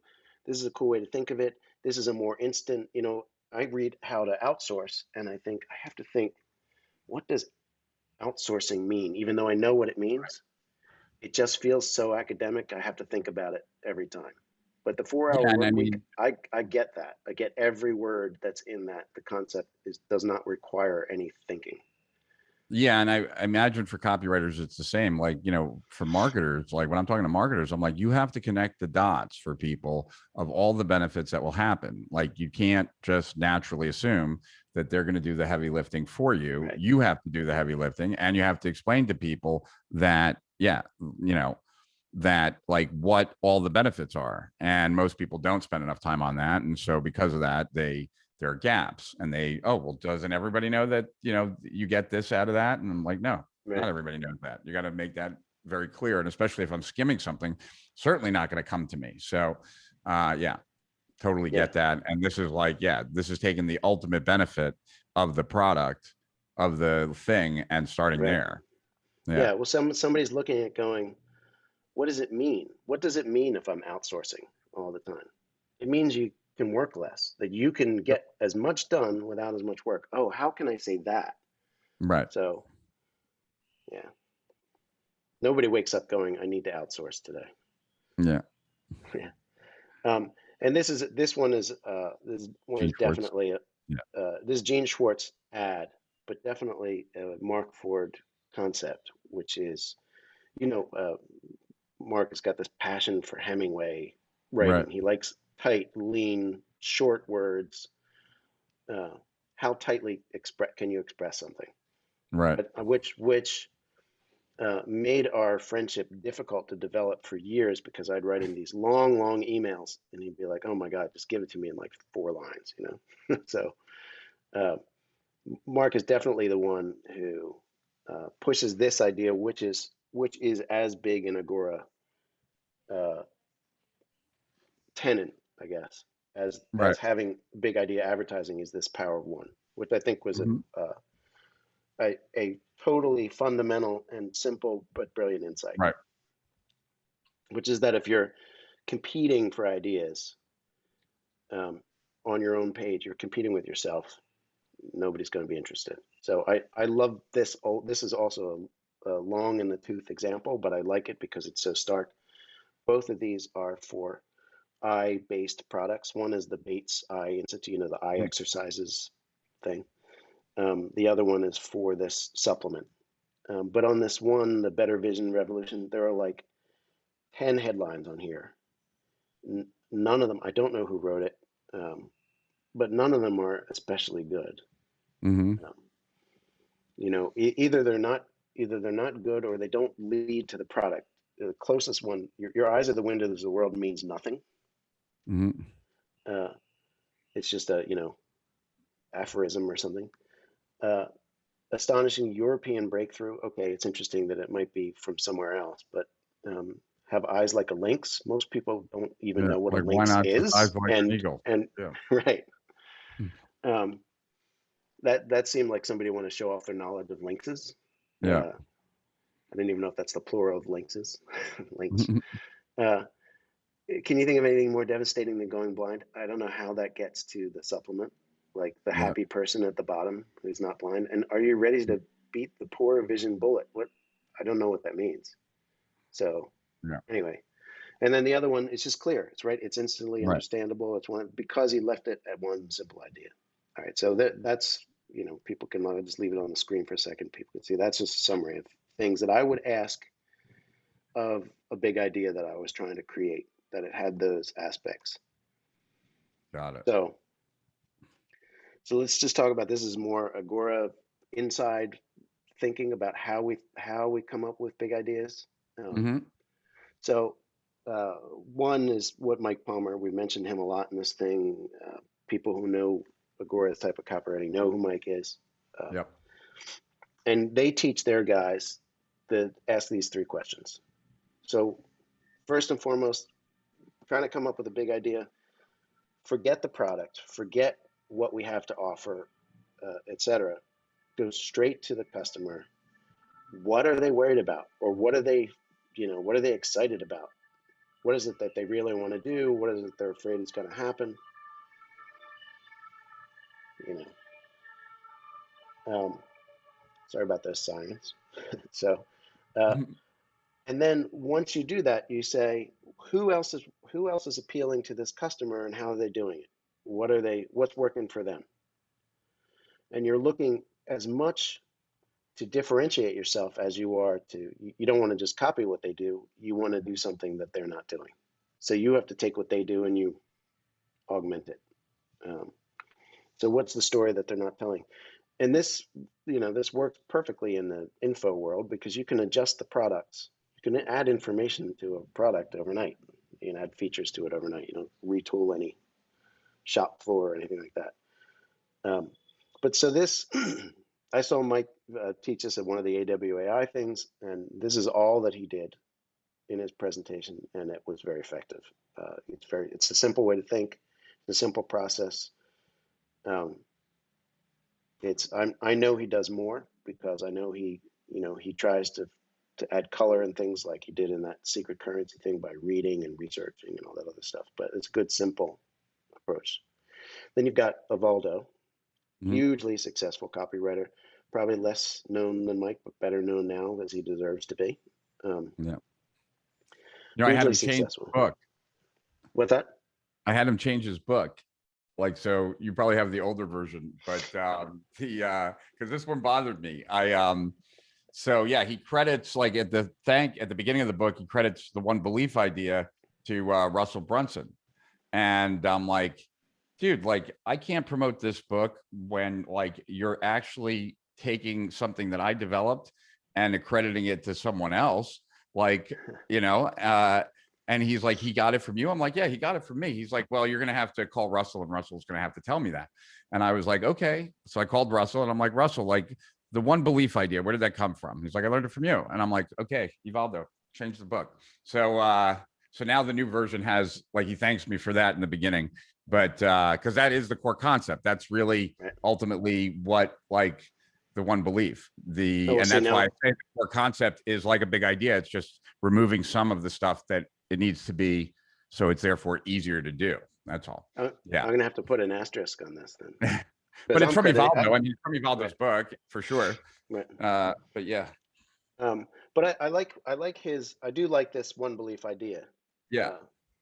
Uh, your idea, his idea, where Russell's Well, I was idea. using it in marketing, Yeah, and the reason I was using it in marketing is that because people's attention is so scarce, like you can't assume that someone's going to read all your messages. So every message has to hit home that main idea, so that you yeah, can make sure that they have that belief by the time they see the sales letter. That was yeah. like where I was coming from.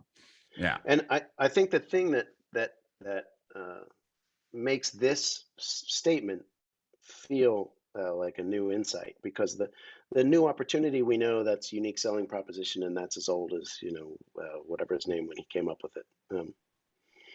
And their desire, of course, that's Gene Schwartz and all the other people are talking about. We got to sell to their desires, but the new mechanism part, I think that is the part that um, somebody's inventing a new path to get there. That's something that you can introduce when somebody knows that you're solving a problem that's been around for a while, a problem that they have, um, and that there are a field of other people offering solutions. When you can say, I've got a new way to do it, now you're adding this extra avenue, which is why I think you find a lot of like an extra mode for solving it, that they get to try something new and they say, oh, well, maybe I haven't heard this before. So this See, is when you see. what I've always done, well, not always, but what I've done a few times, is take a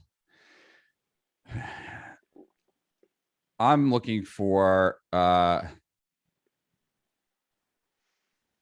something where I can take the problems, recategorize. So I'm going to take multiple problems, right? I'm going to recategorize those multiple problems of symptoms of one problem, right? And so Mhm. now, like, all they have to do is fix that, and they knock out all these problems, right? So, like, Right. I first was exposed to this type of thinking when I read a book about ADD, and it recategorized all the things that I didn't like about myself as symptoms of ADD, which then generated in me newfound hope that, like, wow, like I could potentially get rid of all of these problems I had given up on solving, because like I didn't see them as symptoms of one deeper problem. I saw them as problems I was trying to solve. And so what I try and do is like take a lot of the problems of my prospect, right, reduce it down to some deeper cause that's causing all those things. And therefore, like the single belief is getting rid of that one thing, fixing that one thing is going to Right. solve a bunch of stuff. Right. And that's like, I did that with the manifesto, right? Where I took all the problems in the market and I made them symptoms of opportunity seeking, just like driven to distraction recategorized my flakiness, my lack of attention to detail, my ability to hyper focus, and a bunch of other things as all symptoms of ADD. Before I opened that book, those were just problems. They were not symptoms of anything for me, except symptoms of me being rich, you know, like of me being me. And it recategorized it. So that's what I've always done. But you like much easier to do in a marketing context than in a sales context. You generally don't have that kind of time and space to be able to like paint that picture for people, or at least I didn't. So Yeah, that's the way I always did it. that's an interesting way to categorize it. I hadn't thought about it like that. I would, I mean, I would think about, I would think it's kind of like the power of one, like trying to boiling it down, but you know, but there's a benefit to actually naming all the problems, but then attributing it to one thing. Well, you're It's like, also it's like, what you're it's, doing in it's, that particular circumstance is you're getting them off the hook completely for not right. being able to solve it before. Like I'm never going to say it's not your fault, but they're going to say I couldn't have solved this before knowing this. So like Yeah. they're going to come to that conclusion. And it also recategorizes all your competitors as selling band-aid solutions. Hmm. It gives them a reason why nothing's worked before, right? Like, Right. so, you know, not only gets That them off why, the hook, yeah. them a Why bother rationale. to try and fix this? If you don't fix that, you can't. Right. Yeah. You might, And might as it well not bother. also like it it fits with their experience. Right. Right. And what I found is personally, and I don't know if you would agree with this, but like there is nothing more interesting to people than information about themselves at the end of the day. And Yeah. so if I can articulate their problem better than they can, which if I'm showing them deeper causes and how they're all these things interact than I am, right? Then it's like I am the welcomed prophet. Like lean in, tell me more. Like, I've never heard this before. This paces with my experience. Like, Mm. where have you been? Because it feels like you are talking about me, like you're explaining my situation. And that like sets you up to be a thought leader, you know, a guru, what have you. And have people want to know more, lean in and buy from you because like you're offering something that is different than what they've tried in the past. And if they're still in the market, what they tried in the past didn't get them the result, or they wouldn't be in the market anymore. Right. Yeah. I think that's true. I don't know why, but while you were describing that, I was thinking of things like the countless low carb diets. I mean, a lot of them. That's exactly what they do. Is they, you know, your fatigue, your heart Yeah. Your issues, your high problem is blood not, pressure, your diabetes, your your real focus. problem. It's you just eat sugar, and Yeah. sugar is poison. You know, Yeah. Like if you take I care of looked that, you at it, take care of everything else. I did that. Like, so I did that with my reports, right? But I looked at other books that have done it. And like the E-Myth does it. So you Mm, open the E-Myth thinking like you have, like, if you've read the E-Myth, it's a book about small business, right? And you open that book thinking you have X whatever problems. When you're done with the book, you recognize you have a systems problem. Like yeah, that's the problem, right? And so all the other problems are caused by a lack of systems, policies, procedures, stuff like that. The book by David Allen, Getting Things Done. Like mm, you open that thinking that this is going to be another time management book. And it's like, no, the way you're managing time is the problem. Like, you know, like thinking that you have all these problems in the E-Myth is the problem. Like, you know, like each of these introduced something to the reader that they were not necessarily expecting. And they right, were using that as a cure or as, you know, a way of getting rid of a problem that most of the people had not experienced before, and was actually giving part of the rationale for the problem as being the like what is going to be recategorized as symptoms. Like they're making it worse by what they're doing. Like this is why like coming to this book is like the best thing that could have ever happened to you. There was another book like it that followed that same sequence. So it's E-Myth, Getting Things Done, and The Power of Now by Neil Fiore. yeah, No, it's The Now Habit. The Now Habit. And The Now Habit, like he talks about the real reason you procrastinate is because you have nothing to look forward to. So who wants to sit down and do lots of work? So you're going to create an unschedule. And the only thing that's going to be on this schedule is you got to put fun activities every day on your calendar. And then you're going to race to fit in your other stuff that's not going to be planned, but you have your fun stuff planned. And so there's always Right. like, 24 hours away, there's something else fun. So you're never going to be locked in. Right. And so, but it was just like the way you're going about trying to solve the problem makes the problem worse. Here's why. Here's a different solution that also knocks out a lot of other problems you probably have, right? And it's like this becomes a very appealing proposition. Right. Yeah. There was Anyway. one of your guys in a thing I was listening to in the Steeler Winners Archives was talking about. I think it was Kevin Rogers was Okay. talking about misconceptions. That one of the approaches to coming up with an idea is to bust a misconception that people Mm-hmm. have. It's some of what you're saying seems to me to fit really well in that category.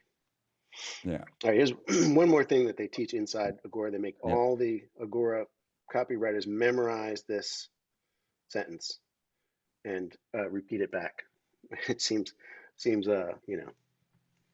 very cultish or something, but it's good. It's people will do anything for those who encourage their dreams, justify their failures, allay their fears, confirm their suspicions, and help them throw rocks at their enemies. I mean, I think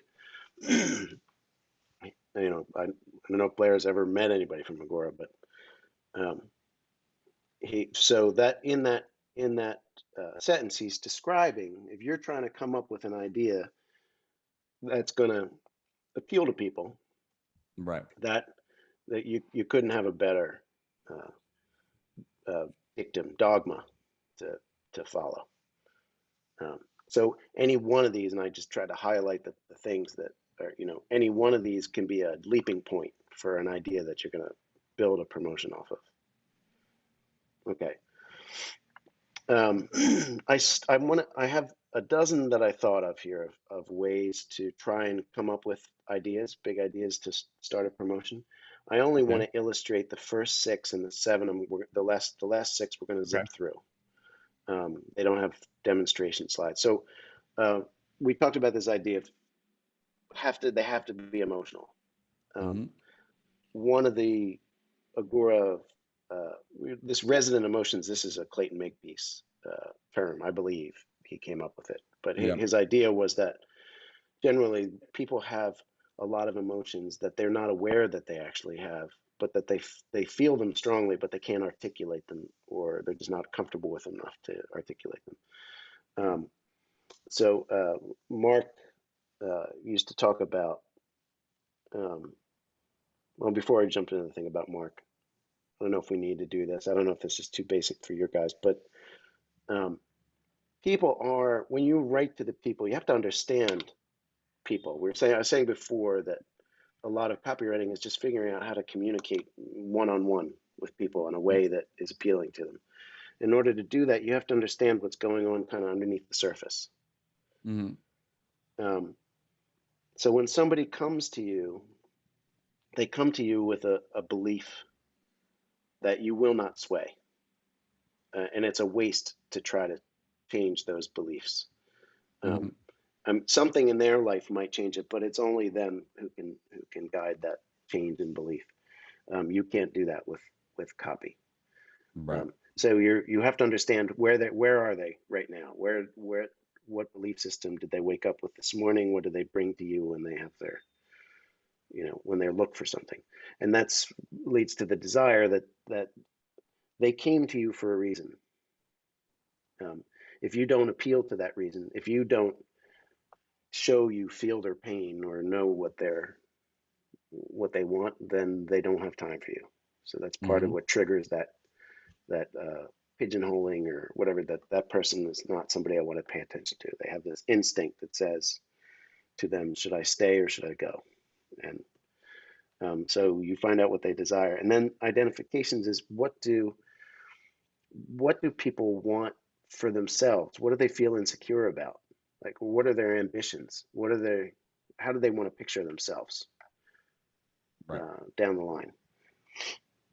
People want, people want money and they want to be thin and all the other stuff, but um, they want something that's deeper than beyond. Mostly, they want respect. They want to be loved. They want to be appreciated. Um, Mark used to put it through this idea of a prism. They say uh, people are, you have fear promos, you have greed promos, but that's too narrow. It's too narrow a view. It's really like the light goes through a prism and it breaks out into all its different spectrums. Hmm. So emotions,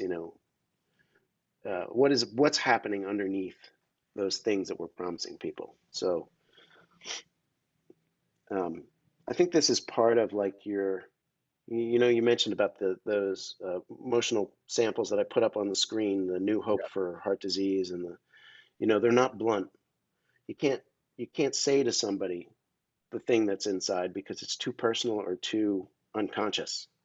Right. For the Like you, same reason that like you're not going to see a TV commercial that shows like a Ferrari and says, pick up young pick women up who are chicks, easily right, attracted by right, your financial prowess, right? They might be right. thinking that, but saying that would actually dissuade the sale because like, well, I'm not buying it for that reason, even though they might be buying it for that reason. Even they might be, right. Well, that makes me think of this. I saw somebody giving a presentation about marketing to people over 50. Mhm. Now I'm over 50, so I feel like they were targeting too young. But right. Um, but the person said it was for like a clothing magazine or something like that, and they showed a guy in a boat, standing in a boat, um, wearing whatever the men's clothing that were appropriate for the guy over 50. And next to him was a woman that looked like she was about his wife's age. Right. And some marketer came on and said, "We got to reshoot that picture because, no offense, but she looks too old, and it just doesn't make him look that cool." So they put a younger, hotter wife type next to him and expected that that would work. And it was a disaster because they started getting all these letters from Yeah. people like saying, Yeah. why are you angry wives who buy most of the clothes, Yeah. and a few guys that were offended at the implication, Right. saying, you know, why do you have to have them next to this trophy wife, Right. or mistress or whatever she is? I thought you were a wholesome company, et cetera, et cetera. Right. So that's that point of like figuring out where do they actually reside? Who are they? Because Right. you can't make assumptions. Okay, retrofitting. That's my word for trying to be fancy for saying figure out what other people are doing and steal from it. Mhm. So um, we were talking about what Mike Palmer said, sources of ideas, Mhm. books.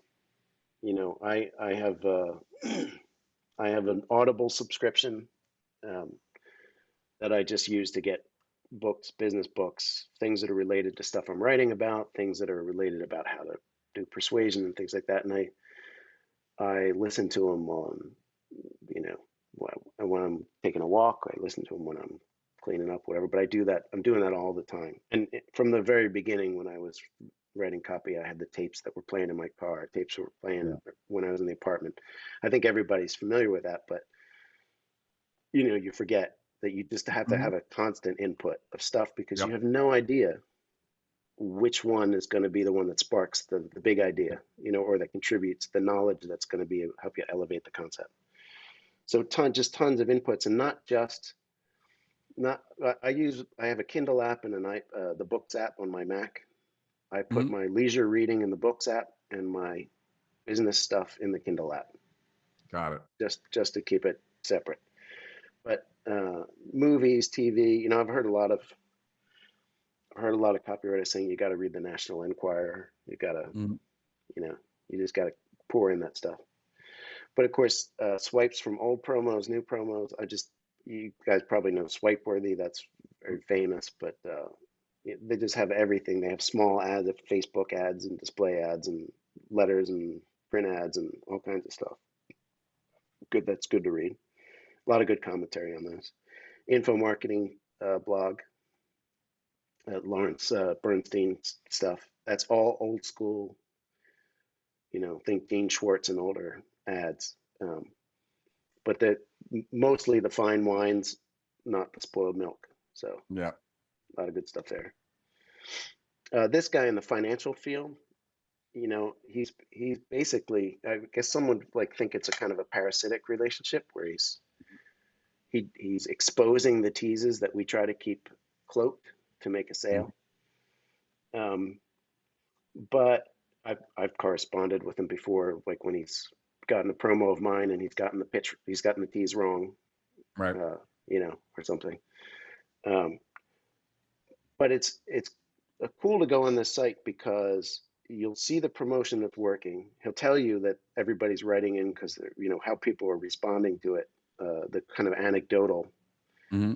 reaction that they're having, um, and then he'll tell you what the idea is behind it, and you can see it's kind of like going backwards. You can see how they elevated that ordinary concept into something that's bigger. Um, And you were saying before about the best way to teach this stuff is to just see idea after idea after idea. This is an example of a good place to do Yeah. it. And I wonder if anybody does this for anything that's not financial stuff, you know, because you can see a lot of it all in one place, and you can also see that pathway, that kind of behind the Hmm. scenes, behind the music kind of stuff. And then there's I know you're a big fan of apps. Um, Yep. I love the GoodNotes app, and Good I notes. think people who use Evernote and other things, but I know it's on iOS. I'm not sure if it's on Mac OS. I'm Got not it. sure if it's on other platforms, but it probably is. But I take copy reviews. I take copy and I put it in. I try to categorize it in these, in these folders that are set up by lead type. By the way, that we have in the book, Right. Mark and I have in that Great Leads book. But I also kind of have um, this isn't just about the big ideas to lead with, but kind of like how to read the promo. I have a sort of a loose system that I stick to when I remember to do it, Hmm. um, where you can set you can set in GoodNotes, you can set the color of the ink, and you can just kind of go to the well. I mark the stuff in red that I think is not working. I mark the stuff in green that I think is working. Got it. I highlight in yellow what I think the big idea is, and then I go through and highlight the places where I think they touch on it again. Um, I I use a blue to write ideas as I put a star next to it and write down ideas that I have for a new promo lead, new headlines, stuff like that is just very useful. Anyway, I'm sure a lot of people do this, but I Yeah. like the fact that a lot of us are doing it digitally because it's creating this huge library of Hmm. analyzed stuff that's going to be easy to share. So card stacking, literally card stacking. So when I started out uh, copywriting and I was trying to figure out what they were doing, Hmm. um, there was just so much information to keep track of for every promo, so much research. Um, I had to have a system for doing it, so I just did the uh, index card thing. That I had a history teacher in high school teach us to you write your core premise, which essentially would become your big idea, and then you put your outline underneath it, and then you go through your stack of research and you write on the card, and then you make a note in the corner where it falls in your outline so you can organize it. I did exactly that for promotions for a while, and I would spread them out on my floor and move them around, and I would see um, ideas that I could move up to the front of the outline, or I would put like a star on each one that I thought might be an alternate lead. Uh, Now I don't do that, but I do sometimes especially when I'm trying to make sense of something. I use this program Scrivener, which Okay. You has, Scribner. has Yeah. become popular. I don't always use it because I think sometimes it's possible to over research. I heard you say this in a thing too somewhere where sometimes you don't outline, you just write. And Yeah. I'm So, doing that. I'm yeah. doing that more and more myself because I find I can research forever. Right. So it's better for me to just get started and then go back and fill in the holes. But if I'm really confused, I'll do the card thing, but I can do it digitally. So in Scrivener, you can it has a thing. It's like a cork board, Hmm. um, where they lay it out. And I had heard that Gene Schwartz did the same thing. That's how he wrote bullets for all his boardroom promos with his and then the best bullet would go up and become the idea at the top. Have you ever like used any kind of visual, like mapping it out or Mind organizing? maps. Yeah, Use I mind maps. haven't. Okay. Not. I find that it like the software that I'm using is just a kind of persnickety. So like I don't want to figure out how to make the bubble attach to this and not to that and all the other stuff. So it's easier for me to do it on paper. Yeah, but I've had a few promos that have started that way where the mind map itself gets really messy. I'm just not Yeah, I mean, very, I diagram it more than I have to yeah, mind map it. Like I will dump a bunch of ideas into a mind map, but I'll also use index cards, and then a lot of times I'll start lining out index cards, and then I will see some kind of connection, right. uh, which my brain is good at seeing, even when it doesn't exist. But that's part of the ADD thing, right? And that will then help me actually create a narrative around what I'm looking at, right? So, like, I pulled it up. I'll show you this real quick. Like, yeah, just jump to my screen for a second, Yeah. just to show you. Like, this was. Let's see if I can do it this way. Yeah, I can't. Let's see files. Yeah. No, okay, this is the best way. So, yeah. So like when I came up with the Right. attention age doctrines, right? Like this was part of it. Now I don't remember like which of the cards, like these all represent index cards. Some of them existed, some of them did not exist. And as I was starting to like sketch on a piece of paper, like, okay, well, this comes at the very beginning, like, Right. entertainment options are increasing and mass marketing is decreasing, right? Because the number of channels, like you got to remember, this is 2007, right? So the number of channels all of a sudden available through direct TV and the internet, like all of a sudden that was expanding, mass was decreasing, right? So companies increasingly are starting to use direct response, like online and stuff. So like that might not have been a card, but like after I saw, okay, well, if this is happening, what would this cause, right? Like what, and I'd start filling in, right? Right. Um, you know, more effective advertising increases desires in average people, right? So now we have more desires because we're being hit with direct response all the time, right? Creates a man against man mentality. If everybody has too many desires unfulfilled, right? Fear, anxiety, and scarcity mindset develops, right?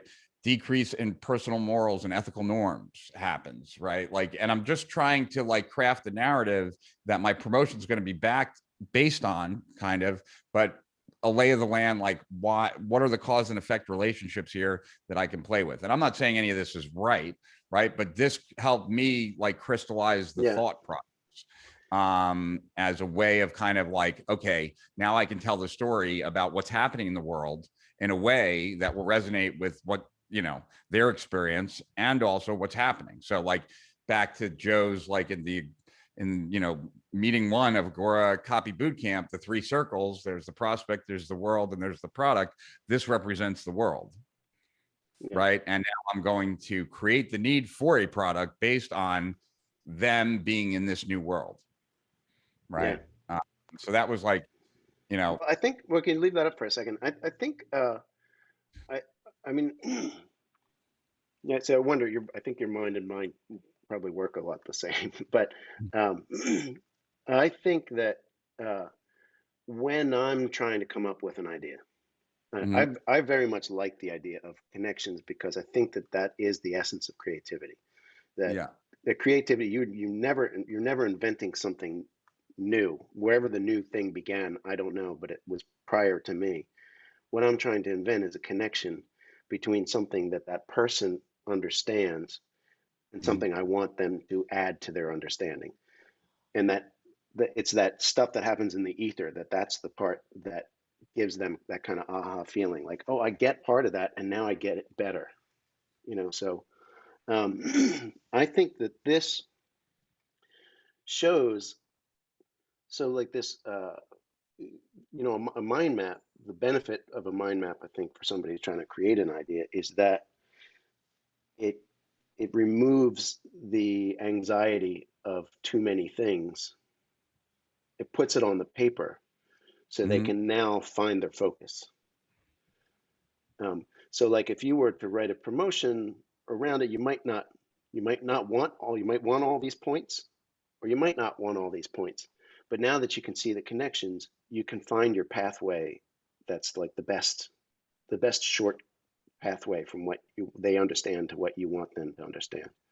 Yeah. And for me, So, I wanted people to get that we're entering, like, I wanted to shift the context on people as a way of shifting their behavior. Because, like, if I can say the world has changed, then they need to change without me having to convince them that they need to change, just because the context, like broken window theory or anything like that. right, The context has changed. So now your behavior has to change. And this is the environment, right? Or at least right, in that.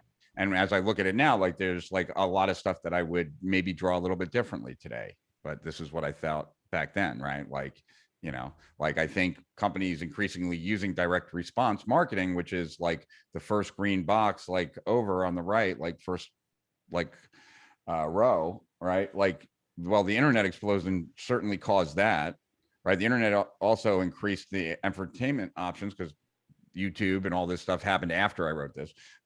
So, like, you could even say, like, if you wanted to, the personal computer revolution started, then that led to the technology explosion, which led to the internet explosion, which led to, entertainment options and increases. So, like, you could actually have it much right, more linear.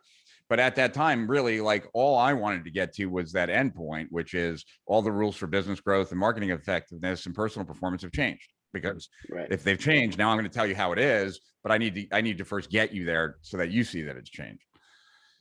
So that right, was just, but this was for my own benefit. I couldn't talk intelligently about it until I had it clear, like, how this was caused, what was causing it, how to get around it. Like, and I couldn't do that unless I had a visual for myself, right, of how to do it. right. But this Well, much you more end for up me with than the multiple, than the diagram. right? Yeah. But you have multiple pathways. You have multiple ways to promote through this, so that you can Right. start with any of those orange boxes there, find a way to say that, find the path that gets to the final box. In each Yeah. one of those, that's a lead. That's a big idea probably in each one. And then there are probably some of these sub ones. I'd have to read them, but like something could become a prediction here, or three or four predictions, or Yeah. something that's. I'm sure as you get closer to the box, you get closer to the more granular stuff, or that Yep. wouldn't necessarily be leads; they're just supporting proof points. But the other ones to that side, you can feel it. Hmm. You can feel that there are a lot of ideas there, which Yeah. which is a big part of the idea of marketing stuff, is that you are trying out multiple things because you don't know exactly which one's going to work. You know, that's the fear of failure. I mean, accelerated failure. Um, just mentioning Joe real quickly, because Mhm. we just mentioned before, but he has the this copyboarding system is very similar to, it's an improvement on the things that I was doing that my high school teacher taught me, which he came up with independently. I thought I really ought to come up with something that's like storyboarding, like they do in Hollywood. And then Mhm. Joe came up with a really Right. good version of that. It was much better than what I would have thought of. So um, people can read that. They should read that. I think we'll skip ahead, but this is what he does. I just want to point out that where he pairs these, he does this objection audit where he asks the questions that Mhm. people, that the customers would, the doubts they might have about the claim. In those subheads, every time that I've tried to do Joe's process, and I put the subheads that answer the objections, Mhm. three or four or five of them end up being things that could just as easily also be a pattern interrupt that goes right up at the top. Interesting. So I think, Joe starts out his thing saying you've got to have a big idea before you even start this.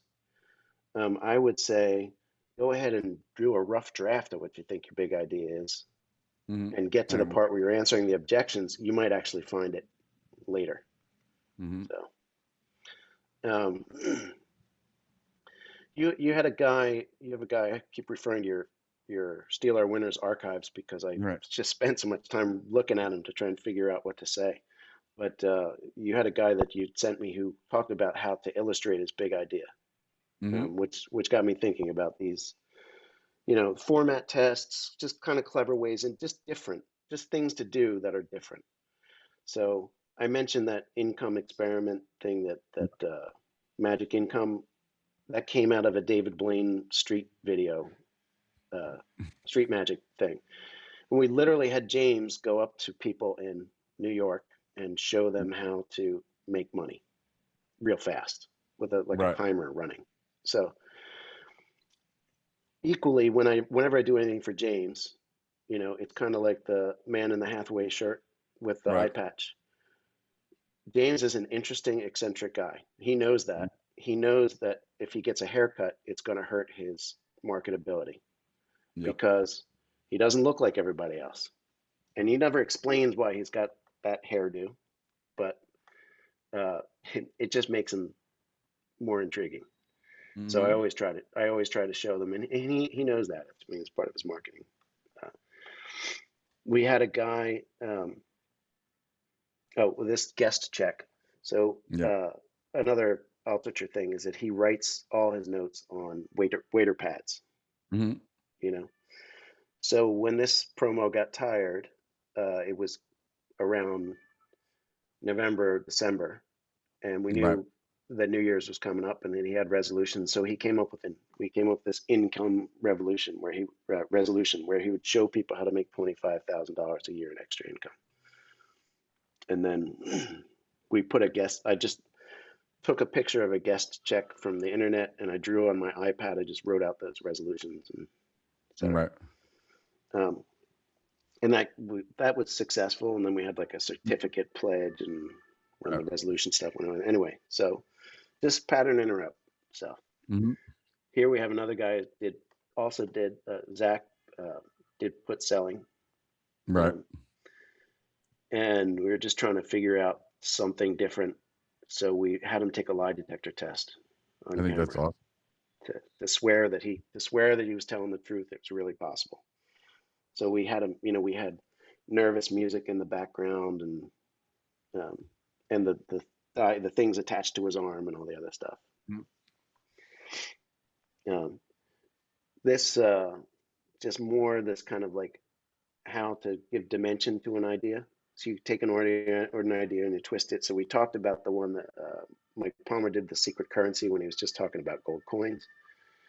Um, this other one, this retirement plan B, this is about drip programs. You know, Mm-hmm. the dividend Dividend reinvestment. reinvestment. Yeah, Yeah. which is a great investing concept. Well, I think it is anyway. Um, Mhm. but sounds boring. Right. So you know, and the Plan B thing has been done a million times since. But uh, you know, retirement Plan B. So another, it's like, oh, we need an alternative to the gains in our retirement accounts, etc. Gas pump revenge. So people were doing gas prices were up, oil companies were booming, and these master limited partnerships, you know, which run the pipelines and own the pipelines and charge rent, things like that. Um, they were all the rage, but all the promos were writing about MLPs, so we had to sound different. Mm-hmm. So uh, we targeted this feeling that people were getting pissed off that they were paying $4, $5 for a gallon of gas, and this was a way to get revenge on the company. So it was just trying to do a twist. Okay, the devil's advocate thing. Um, this is something as a copywriter is useful when you've got a guru or you've got somebody who's a product champion. You know, this is what I call the person who's like um, the biggest advocate for the Okay. product. Um, if you've got a good relationship with them, sometimes you got to kick them around a little bit Okay. to to get them to give you the good stuff. Mm-hmm. Um, there was a guy, I can't, maybe you know his name. He's the French marketer. His name is Claude Oh yeah, yeah. something I know him. I or know him. begins with an Gene R. Schwartz partner. Yeah, it You might talking have about? been. Yeah. Jam. He's Like the he was. guy like he He's runs these passed away. marketing events. Yeah, He's passed yeah. away. Damn. Yeah. Like I actually knew him pretty well because he had the manifesto rewritten in French for me, and wanted to do something together. And Oh wait, Yeah, that like I totally am I spacing don't his know if it's name. the same guy. Not the guy who sold magnet stuff. No, no, no. I mean, No. this guy was an older guy, like, but he did a lot of partnerships with Gene Schwartz like a gazillion years ago. Um, And well, I'll the name will if come to me it's while we're talking, I think. if it's the same one, he used to do these marketing events, and he would bring people in, and he would put them through this like pleasant, they'd have coffee and donuts and whatever, and he put them through this survey thing to try and get them to talk about what it is that they were trying to sell and their business and their customers. Then they would go out for lunch, and when they came back, all the chairs would be removed in the room and all the tables, and they would have to like sit on the floor, stand around, and be made uncomfortable. And his point was, then he pushed them through it again. He was trying to get to their Right. deeper understanding that they would not reveal. So I think you need to kick a guru or the product champion around a bit because they're going to have ideas about what to do, but they won't. There's something that they're sitting on, So um, Right. you ask them what their best idea is. You ask them, what the benefit would be. Then you challenge them to say, like, that doesn't sound interesting to me. Why is that worthwhile? Get them defensive. Well, why should I believe you? What do you know about this? Well, I did this, I did that, or whatever. Why now? What's the catalyst? Why are we writing about this now? But in a not an aggressive, a friendly aggressive sense. Um, I did this the first time that I did this was with a guy 15, 18 years ago, named Brian Hicks.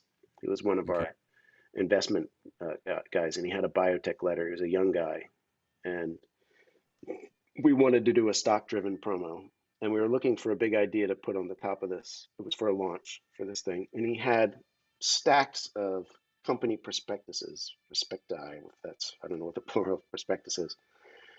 Um, and he was going through them and weighing. He's telling me like this one seems good because they've got this amount of backing, and money, et cetera. And this one Right. seems good because they've got a partnership with Eli Lilly or whatever. And I said, this is not. None of this is saleable. Like I can't. I need something else. I need sexy. Right. You know. Let's go through. Let's have a boring pile and a sexy pile. So we just did boring, sexy, till we had to look at. Said, okay, now in the sexy pile, these are all really cool stories. Uh-huh. Which one do you feel is the best investment recommendation? Go through and pick that one. And then we wrote about that one. I cast doubt. I put him on he was kind of a spunky guy and whatever. I put him on the defensive, and he really like put out his best case for it as if he was a little bit annoyed. And then I played that back and wrote it up. And um, Brian is now the guy. He's the founder of Angel Publishing down the Oh, street from cool. Lagore. So he went and he took that strategy and he does that for all of his promotions now. If I didn't mean to Very cool. do that. Okay. Conceptual blending, also trying to be fancy. Um, it really means, we years ago, probably 1997 or so, I moved out of Baltimore, went up to New York, became Right. you know, a remote worker before anybody else was that I knew was doing that.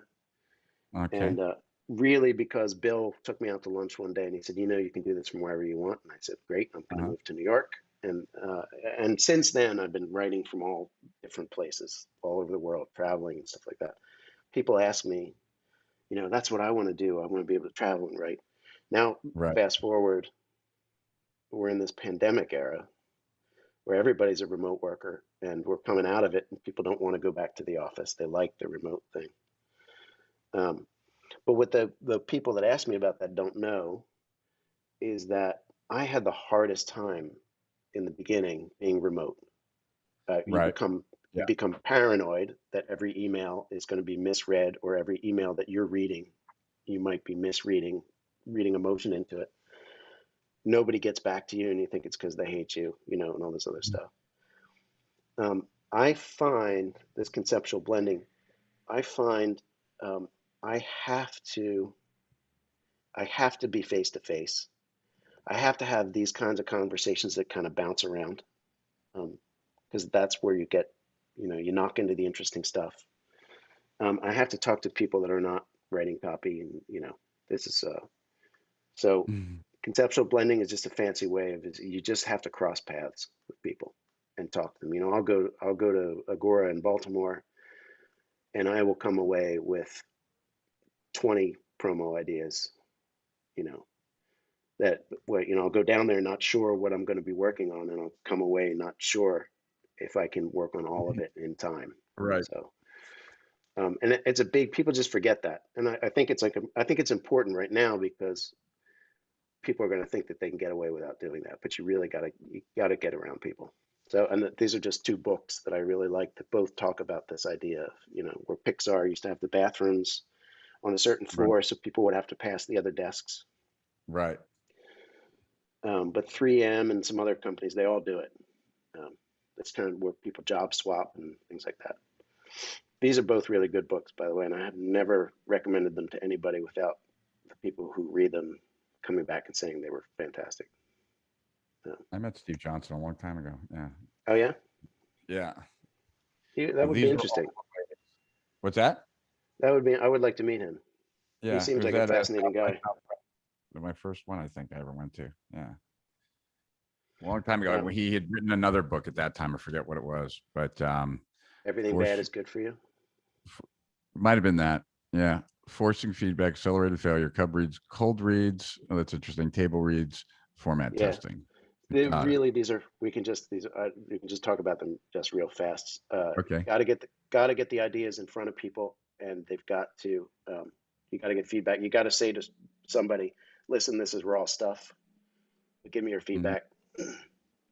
Um, None of these big ideas are shaped. Your first idea is rarely the best idea. So Yeah. um, accelerated failure, everybody knows that. You got to get out there and you got to fail off. And Joe was always saying that Agora writers maybe do 6 to 8 promos a year, and 2 or 3 of them work if they're good writers. You know Right. that that's a that is a big gamble, but the more you put out there, the more likely you are to get some hits.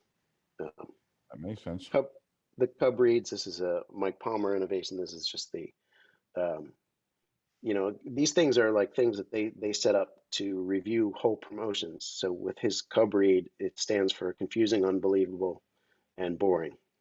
And the Uh-huh. person just writes those letters next to the paragraphs in the promo that fit those descriptions. Okay. Um, but I think that those things also can be used to shape the big ideas that go in the leads. Um, or they can identify where the big idea isn't strong enough because the rest of the promotion falls off. That makes sense. Uh, Cold reads, hand it to somebody who Right. is not part of your business, see if they respond to it. Um, Sometimes I'll talk about things that I'm working on with my wife and see if she thinks it's, that sounds interesting or not interesting, or talked about with my mother because she's also a person who does a lot of investing reading.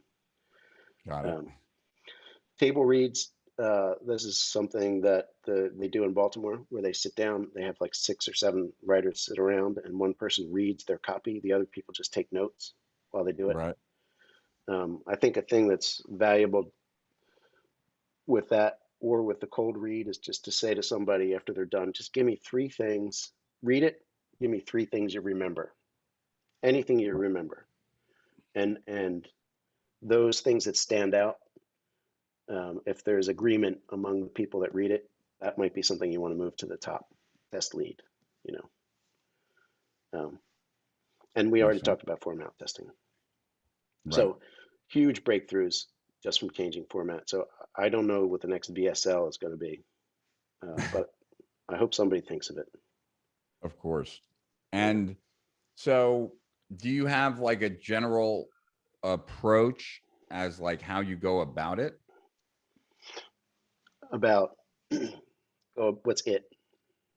Well, like, so you got a new copy assignment. You don't have any idea yet of the big Yeah. idea. Like, is there a workflow or process that you follow? Like, first I'll do this, then I'll Yes. do that, and then I'll do this. Yeah.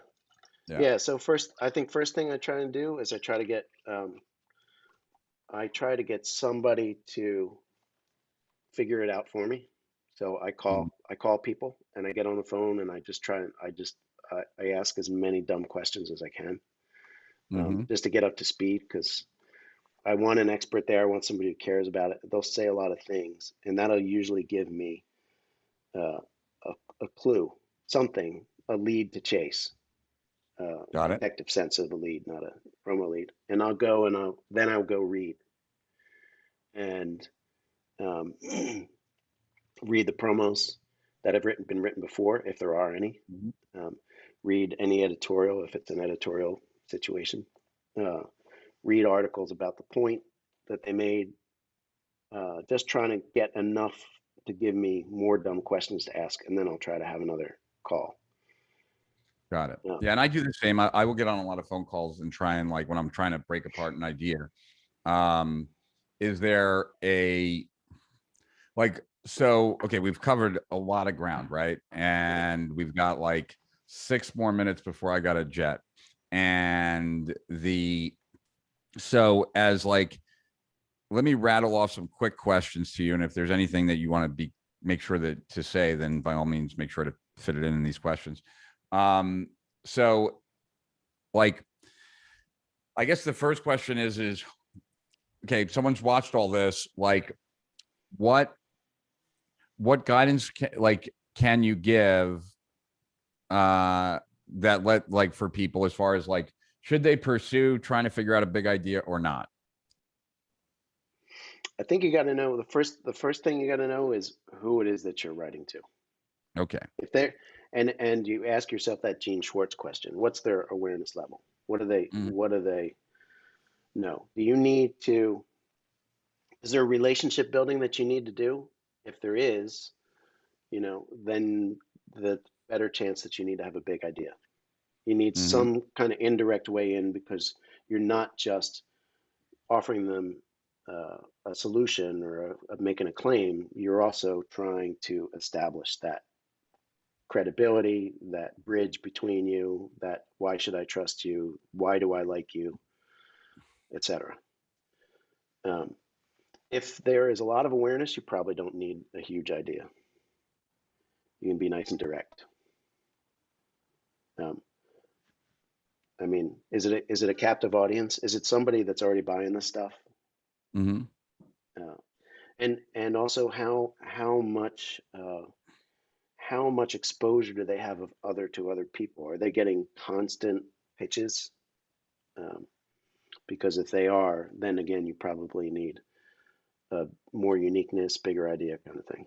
Would it be fair to say that, like, if you have no confidence in your copywriting or your writing period, right, that you're better off doing a direct offer than an indirect offer? Because like, at least you are like, if you're not a good writer, like, it's such a task. Now you have to try and capture their curiosity before you're even talking about the thing. And like, if you're not good, like, maybe you're better off at first just trying to sell the thing. I would definitely test it, I guess.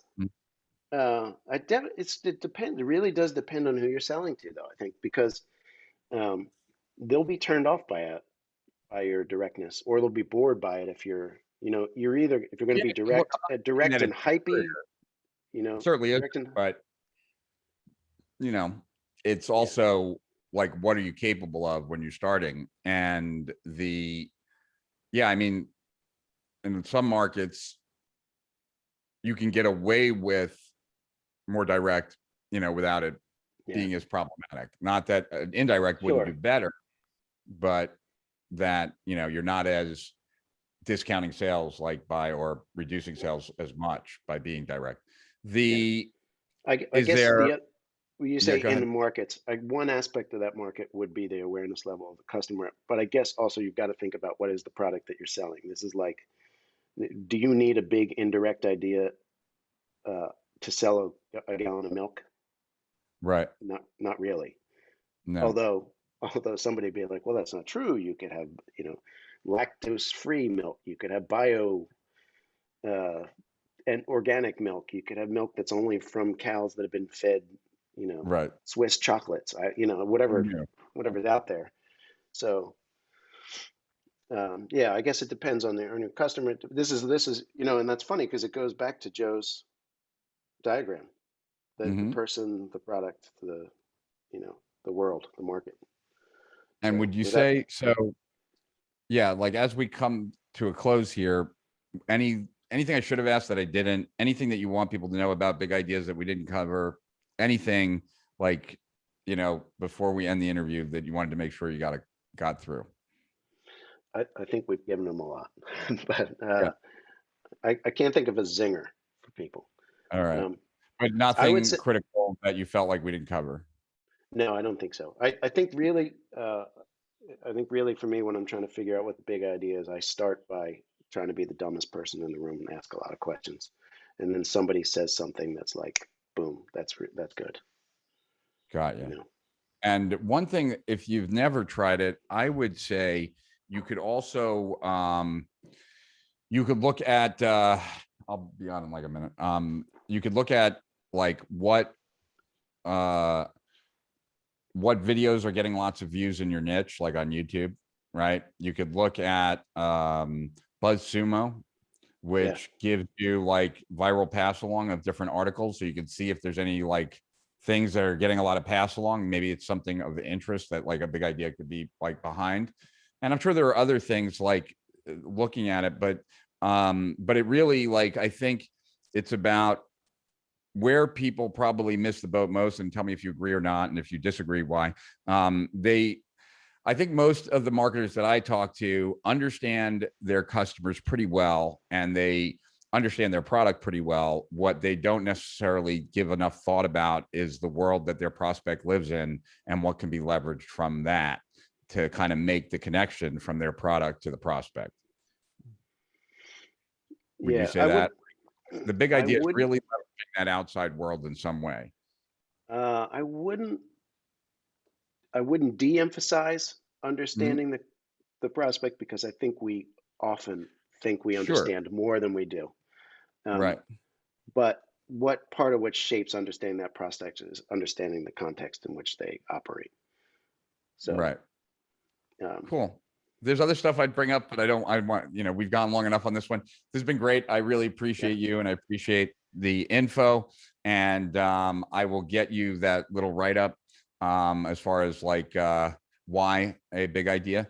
And yeah, and I'd love to uh I'm just trying to think, like, do you have a collection of ordinary idea to powerful idea, or not really? I'd have to, you know, it's not something I've actually put together, Then but don't worry I'd about it. have to look. At Yeah, some point we got to figure out how to get one of those, but yeah, this has yeah. been great. Appreciate you. And we'll have a link to wherever you want people to go and get to know you better.